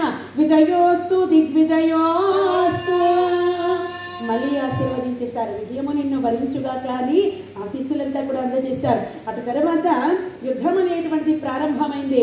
అది యుద్ధమా ఎవండోయ్ గురువు గారు, ఇప్పుడు నేను వరుణాస్త్రం వదిలిపెడుతున్నాను, దానికి ప్రతి అస్త్రం ఏమిటో మీకు తెలుసు కదా, కాబట్టి వెంటనే ఆ వాయువ్యాస్త్రం అంతా కూడా మీరు ప్రతి అస్త్రంగా వేసి ఈ వరుణ దేవుడు అంటే వర్షం అంతా కూడా పక్కకు దోహేసేయండి అని చెప్పేసి అంటున్నారు. ఇలా ఎప్పుడైతే ఒక్కొక్క అస్త్రం వేస్తుంటే వాటి పేర్లంతా కూడా చెప్పి ఏ అస్త్రానికి ప్రతి అస్త్రం ఏ అస్త్రం వేస్తే విరుగుడవుతుందో మొత్తం అంతా కూడా చెప్పి అస్త్రాలు వేస్తూ ఉన్నారు. ఈ విధంగా ఎన్ని రోజులు జరిగిందండి? 21 రోజు వరకు ఈ యుద్ధం అంతా కూడా జరుగుతూ ఉన్నది. సూర్యోదయం నుంచి సూర్యాస్తమయం వరకు యుద్ధ నియమం కాబట్టి ప్రతిరోజు యుద్ధం అంతా జరుగుతున్నది. ఈ యుద్ధ సందర్భంలో ముందుగా పరశురాముడు భీష్ముల వారి మీదకి బాణం వేసేశారంటే ఆ భీష్ముడు భరించలేక కాస్త మూర్చపోతే పాపం అతని ప్రాణం విలవిలాడిపోతుంది. అయ్యో నా బిడ్డ ఏమైపోయాడో, ఒరే భీష్మ తొందరపడిపోయానురా నాయన, నన్ను మన్నించరా, మరి బాణం అంతా కూడా వేసేసాను నాయన అని చెప్పేసి పరుగున రథం మీదకు రావడం, తన తలను తన ఒడిలోకి పెట్టి కాసేపు సేద తీరిన తరువాత తనంతా భారం అయిపోయింది. గురువుగారు, మీరు చాలా గట్టిగా వేసేశారండి, మీ వయసు అయిపోయినా కూడా విద్యకు మాత్రం వయసు అవ్వలేదండి. పెద్దవాళ్ళు అంటారు ఏటికి వంకరున్నా నీటికి వంకరు ఉండదు అని చెప్పేసి, అలాంటి విద్యా నైపుణ్యత కలిగినటువంటి వారండి. ఇప్పుడు వచ్చినటువంటి మా కళాకారులంతా కూడా సహకరిస్తున్నటువంటి సహకార విద్వాంసులు సీతారామయ్య గారు కావచ్చు, రఘునాథ రెడ్డి గారు కావచ్చు, సంగీత గారు కావచ్చు, ఎంతో అనుభవం కలిగినటువంటి వారు, ఎంతో గొప్పగా వాద్య సహకారం అందజేయగలిగినటువంటి వారు. ఏ కచేరీలకైనా సరే, మరి ఏ హరికథలకైనా సరే, ఏ కార్యక్రమాలకైనా సరే ఎన్నో కార్యక్రమాలంతా కూడా పాల్గొని చక్కగా మరి మాలాంటి కళాకారులందరినీ కూడా ప్రోత్సహిస్తున్నటువంటి పెద్దలు, పూజ్యులు, మాన్యులు, మిత్ర సమానులైనటువంటి సీతారామయ్య గారు తబలాపై, అదేవిధంగా రఘునాథ రెడ్డి గారు వైలన్పై, శృతిపై, సంగీత గారు చక్కగా వాద్య సహకారం అంతా కూడా అందజేస్తున్నారు. వారందరికీ కూడా ధన్యవాదములు సమర్పించుకుంటూ, ఎప్పుడైతే భీష్మాచార్యుల వారు తొందరపడి బాణం వేసేస్తే ఆయన కాస్త తల తిరిగినట్లుగా స్పృహ కోల్పోతే భీష్మాచార్యుల వారు వెళ్ళి కాస్త సేద తీర్చడం, మళ్ళీ ఆయన లేచిన తర్వాత యుద్ధం ప్రారంభం చేయడము. గగన భాగాన దేవతలందరూ కూడా చూస్తున్నారు. యావండోయ్ బ్రహ్మదేవ, యావండోయ్ మరి దేవేంద్ర, అసలు ఇది యుద్ధంలాగా ఉందా, ఏదో చిన్నపిల్లలు ఆడుకుంటున్నట్లుగా ఉంది కదా అని చెప్పేసి వాళ్ళంతా కూడా మాట్లాడుకుంటున్నారు పైన. అలా మాట్లాడుకుంటూ ఉండగా భీష్ముల వారికి ఆలోచన కలిగింది, ఇప్పటికీ 21 రోజు యుద్ధం అంతా జరిగింది, మరి ఎంతకాలం ఈ యుద్ధం అంతా కూడా జరిపించాలి, రేపటి రోజున ఎవరిది జయమో ఎవరిది ఓటమో తెలిసిపోవాలి. మరి గురువు గారిని నేను ఓడించాలంటే ఏ ఆయుధం ప్రయోగించాలి, ఏ అస్త్రము ప్రయోగిస్తే గురువు గారు ఓడిపోతారు, నా చేతిలో ఏమీ దిక్కుదోచుకున్నది కదా అని చెప్పి అలా రోజు రాత్రి రాజ్యానికి వెళ్లకుండా ఆ రథం మీదే నిద్రపోతూ ఉన్నారు. అలా నిద్రపోతున్నటువంటి ఆ తరుణంలోనే వీరంతా కూడా భీష్మాచార్యుల వారితో కలిసి అష్టవసువులు ఉన్నారు. ఆపుడు, ధ్రువుడు, సోముడు, ధరుడు, అనిలుడు, అనలుడు, ప్రత్యూషుడు, ప్రభాసుడు. ఈ ప్రభాసుడు భీష్ముడు కాబట్టి ఈ రథం మీద ఎప్పుడైతే నిద్రపోతున్నారో ఆ అర్ధరాత్రి సమయంలో ఈ మిగిలినటువంటి 7 మంది కూడా ఈ భీష్మాచార్యుల వారి స్వప్నంలో కనిపించారు.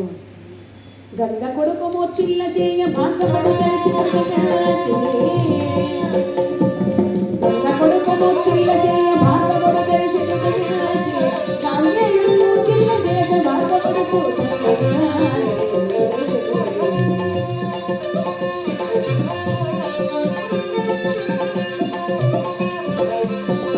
తెలిసి యొక్కింత కోరి భాగీరథి సుతుడు నాడు, తెలిసి యొక్కింత కోరి భాగీరథి సుతుడు నాడు,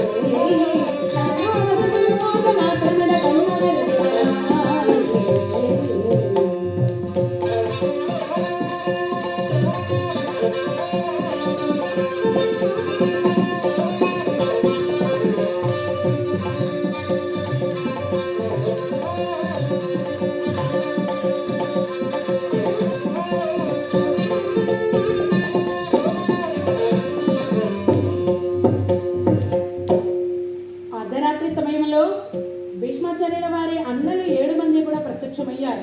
తమ్ముడు, గురువుగారిని ఎలా ఎదిరించాలా, ఎలా నీకు విజయం కలుగుతుందని చెప్పేసి ఆలోచన చేస్తున్నావు కదా. గురువు గారికి ఉపసంహారము తెలియనటువంటి ఒక అస్త్రం ఉన్నది. ఏమిటా అస్త్రము అంటే సమ్మోహనాస్త్రం. దానిని వెయ్యడము ఆయనకు తెలియదు, దాని పరిహారము కూడా ఆయనకు తెలియదు. కాబట్టి ఈ అస్త్రాన్ని ఎప్పుడైతే మీ గురువు గారి మీదకు ప్రయోగిస్తావో అప్పుడు నీకు విజయం అనేటువంటిది కలుగుతుంది అని చెప్పి ఆ 7 మంది అన్నలు కూడా గుర్తు చేశారు. అలా గుర్తు చేసేటప్పటికల్లా వెంటనే మెలకు వచ్చేసింది. ఎప్పుడెప్పుడు తెల్లవారుతుందా, ఎప్పుడెప్పుడు యుద్ధం ప్రారంభమవుతుందా అని చెప్పేసి 1000 కళ్ళతో ఎదురు చూస్తూ ఉండగా తూర్పున బాలభాస్కరుడు అరుణారుణ కిరణాలతో సూర్య భగవానుడు ఆవిర్భవిస్తూ ఉన్నాడు. సప్తస్వర్ధమారూఢం ప్రచండం కశ్యపాత్మజం శ్వేతపత్రం శ్వేతపద్మం ధరం దేవం తం సూర్యం ప్రణమామ్యహం తం సూర్యం ప్రణమామ్యహం. సూర్య భగవానుడికి చక్కగా నమ్మక చమకములతో అర్ఘ్యమంతా కూడా సమర్పించారు. అలా సమర్పించిన తర్వాత చక్కగా మరి యుద్ధం అనేటువంటిది ప్రారంభమైనది. యుద్ధం ప్రారంభమైన తర్వాత ఒక్కొక్క బాణము అలా వదిలిపెడుతూ ఉండగా అన్నలు గుర్తు చేసినటువంటి ఆ సమ్మోహనాస్త్రాన్ని చేతబట్టినాడు భీష్మాచార్యుల వారు. అలా చేతబట్టి ఒక్కసారి గురువు గారి మీదకు గురి పెట్టేశారు. ఏమంటారు గురువు గారు, ఇక విజయం అనేటువంటిది ఎవరిని వరిస్తుందో ఈ బాణముతోనే తెలిసిపోతుంది అని చెప్పి అలా వదిలిపెట్టడానికి సిద్ధంగా ఉన్నాడు. ఎప్పుడైతే ఆ విధంగా వదిలిపెట్టడానికి సిద్ధంగా ఉన్నాడో గగన భాగాన్ని నారద మహర్షుల వారు చూశారు. ఏమిటిది, యుద్ధ ప్రారంభంలో మీ దగ్గర నేర్చుకున్నటువంటి విద్యను మాత్రమే ప్రదర్శిస్తానని చెప్పేసి భీష్మాచార్యుల వారు చెప్పాడు కదా, మరి మర్చిపోయాడా, లేకపోతే గురువు గారిని ఓడించాలని చెప్పేసి ఆవేశముతో ఈ విధంగా నిర్ణయం అంతా తీసుకున్నాడా? గబగబా వచ్చేసాడు. భీష్మ, ఆగు ఆగునైనా ఆగు, ఏమిటా తొందరపాటు, మీ గురువు గారి దగ్గర ఇలాంటి సమ్మోహనాస్త్రాన్ని వదిలిపెట్టావా? ఆయన అనుభవం ఎంత, ఆయన వయస్సు ఎంత, పైగా నీవు ప్రతిజ్ఞ చేశావు కదా మీ దగ్గర నేర్చుకున్నటువంటి విద్యను మాత్రమే ప్రదర్శిస్తానని చెప్పేసి మళ్ళీ ఈ విధంగా చేయడం ధర్మము కాదు, నా మాట విను నాయన, ఈ బాణం అనేటువంటి మీ గురువు గారి మీద ప్రయోగించవే అని చెప్పేసి అంటూ ఉండగా, లేదు నారద, ఈ రోజు యుద్ధం అనేటువంటిది పూర్తయిపోవాలి. ఒకటి గురువు గారి చేతిలో నేనైనా మరణించాలి, లేకపోతే గురువు గారైనా నా చేతిలో ఓడిపోవాలి. రెండిట్లో ఏదో ఒకటి ఖచ్చితంగా జరిగి తీరాల్సిందే. నేను ఎవ్వరు చెప్పినా నేనైతే ఆపను అని చెప్పేసి బాణాన్ని ఆకర్ణంతము లాగేస్తూ ఉన్నాడు. అలా వదిలిపెట్టడానికి సిద్ధమైపోతున్నటువంటి ఆ తరుణంలోనే నారద మహర్షుల వారికి ఏం చేయాలో అర్థం కావడం లేదు. పరుగున వెళ్ళిపోయారు స్వర్గలోకానికి. జమదగ్ని మునీంద్ర, ఘోరము జరిగిపోతుంది, మీ కుమారునికి అవమానము జరుగుతోంది, రండి వెంటనే భూలోకానికి అని చెప్పేసి భూలోకానికి తీసుకుని వచ్చేసారు. జరిగిన విషయం అంతా అక్కడ చూడగానే అర్థమైపోయింది. అర్థమైపోగానే తిన్నగా తండ్రిగా ఆ కుమారుని దగ్గరకు వచ్చారు. ఏమిట్రా నాయనా, ఏంట్రా నువ్వు చేసే పనంతా? మనలాంటి బ్రాహ్మణులకు కోపం ఎక్కడి నుంచి వస్తుందయ్యా? కోపం అంటే ఎలా ఉంటుందో మనలాంటి వాళ్ళకి తెలియదు. అలాంటిది నీవు ఇంత ఆవేశముతో నీ శిష్యునితో యుద్ధం చేస్తున్నావా? సమ్మోహనాస్త్రాన్ని కనుక వాడు నీ మీదకు ప్రయోగించాడు అంటే, భీష్ముడు చాలా చిన్నపిల్లవాడు కదా నీకంటే, అలాంటి వాడు నీ మీదకు ప్రయోగించాడంటే దానికి ప్రత్యస్త్రం వేయడం నీకు తెలుసా? నీకు తెలియదు కదా.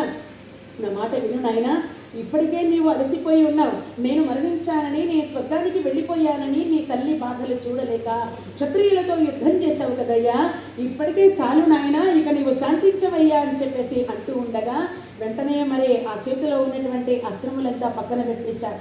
అలా పక్కన పెట్టగానే నాయనా భీష్మ, విజయోస్తు దిగ్విజయోస్తు ఆశీర్వదించారు.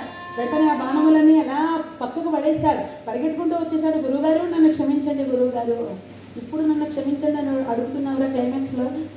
ఎంతసేపు నా బాణాలను ఎలా కొట్టేశావురా? తల తిరిగిపోయిందయ్యా. ఒకసారి చేతుల మీద కొట్టావు, ఒకసారి కాళ్ళ మీద కొట్టేశావు, తల మీద కొట్టేశావు.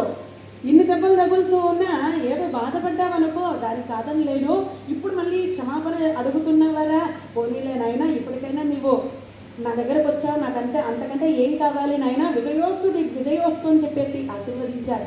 అలా ఆశీర్వదించగానే పక్కనే ఉన్నది అంబ ఆ పాములాగా బుసలు కొడుతున్నది. ఆవిడ, ఇదేమిటి స్వామి, మీరు ఒకటైపోయారు, నన్ను మాత్రం అనాథం చేసేసారు, ఇప్పుడు నా క్యారెక్టర్ ఏమిటి, నా పాత్ర ఈ సీరియల్లో నా పాత్ర ఏమిటి అని చెప్పేసి ఎదురు చూస్తూ ఉన్నది. ఏదైనా కొత్త క్యారెక్టర్ ఏమైనా ఇస్తారేమో అని చెప్పేసి పాపం ఆవిడ ఏమి ఆమెను కనీసం తిరిగి కూడా చూడటం లేదు ఎవరు కూడా. అయితే ఆయన లోపలికి వెళ్ళిపోతూ ఉన్నారు. ఎవరు? ఈ పరశురాముల వారు లోపలికి వెళ్ళిపోతున్నారు. జమదగ్ని మహర్షి, నారద మహర్షి దేవలోకానికి వెళ్ళిపోయారు. ఇక అక్కడి నుంచి ఎప్పుడైతే పరశురాముల వారు ఆశ్రమంలోకి వెళుతూ ఉన్నారో వెంటనే గురుదేవా, ఏమిటి మీరు నాకు మాట ఇచ్చారు కదా, మాట తప్పుతారా అనేటప్పటికల్లా, ఇప్పటికీ 22 రోజులు నేను యుద్ధం చేశాను, నా శిష్యుడు ఎప్పటికీ తప్పు చేయడు, ధర్మం వైపే నిలబడి ఉన్నాడు కాబట్టి ధర్మమే గెలిచినది అంబ, మీరు తప్పున్నదని నాకు తెలుసు, కానీ ఒక ఆడబిడ్డ బాధపడకూడదు అని చెప్పి నేను ఇంతవరకు ప్రయత్నం చేశాను. నా ప్రయత్నం అంతా కూడా విఫలమైపోయింది. అంటే అధర్మం వైపు నేను నిలబడ్డానన్నమాట. 22 రోజులు నేను అధర్మం వైపు నిలబడ్డాను కాబట్టి నేను ఓడిపోయాను. ధర్మం వైపు నా శిష్యుడు నిలబడ్డాడు కాబట్టి నా శిష్యుడు గెలిచాడు, కాబట్టి ఇంక ఏమీ చెయ్యలేను అంబా అని చెప్పి వెళ్ళిపోయాడు.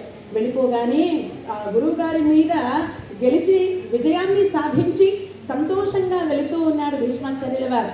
అలా వెళుతూ ఉండగా ఈ అంబ చూసింది, భీష్మ, ఈ రోజు నీవు సంతోషంగా వెళ్ళవచ్చు, కానీ ఎప్పటికైనా సరే నేను అంతము చేయడానికి నేనే ఒక ఆయుధంగా మారిపోతాను అని చెప్పి ఇక ఆవిడ కూడా అరణ్యాలకు వెళ్ళిపోయింది. భీష్మాచార్యుల వారి సమయం అయిపోతుంది, పాపం మా అమ్మగారు ఎదురు చూస్తూ ఉంటారని చెప్పేసి ఆయన కూడా వెళ్ళిపోయారు. అలాంటి భీష్ముడు ఆరాధించేటువంటి శ్రీమన్నారాయణుడు, కలియుగ ప్రత్యక్ష దైవము శ్రీ వెంకటేశ్వర స్వామి వారు. అలాంటి ఆ స్వామివారి కృపా కటాక్షాలు భక్తులందరికీ కలగాలని మనస్సారా ప్రార్థిస్తూ ఇప్పటి పవిత్రమైన అవకాశం ఇచ్చినందుకు ఇంతమంది భక్తులంతా కూడా ఎంతో అనుభవం కలిగినటువంటి వారు, ఏ భారతం కావచ్చు, రామాయణం కావచ్చు, భాగవతం కావచ్చు, ఏ విషయం అయినా సరే తెలుసుకోగలిగినటువంటి వారు, చెప్పగలిగినటువంటి మీలాంటి వారు ఎదురుగా నిలబడి హరికథాగానం చేసేటువంటి అదృష్టము అవకాశం అంతా కూడా అన్నమాచార్య ప్రాజెక్ట్ వారి ఆధ్వర్యంలో కలిగించారు. ఇంకొక మారు అవకాశం ఇస్తే మరొక చక్కని కథతో వేదికను అలంకరిస్తానని చెప్పేసి సభాముఖంగా తెలియజేస్తూ సహకరించినటువంటి వైద్య బృందం వారికి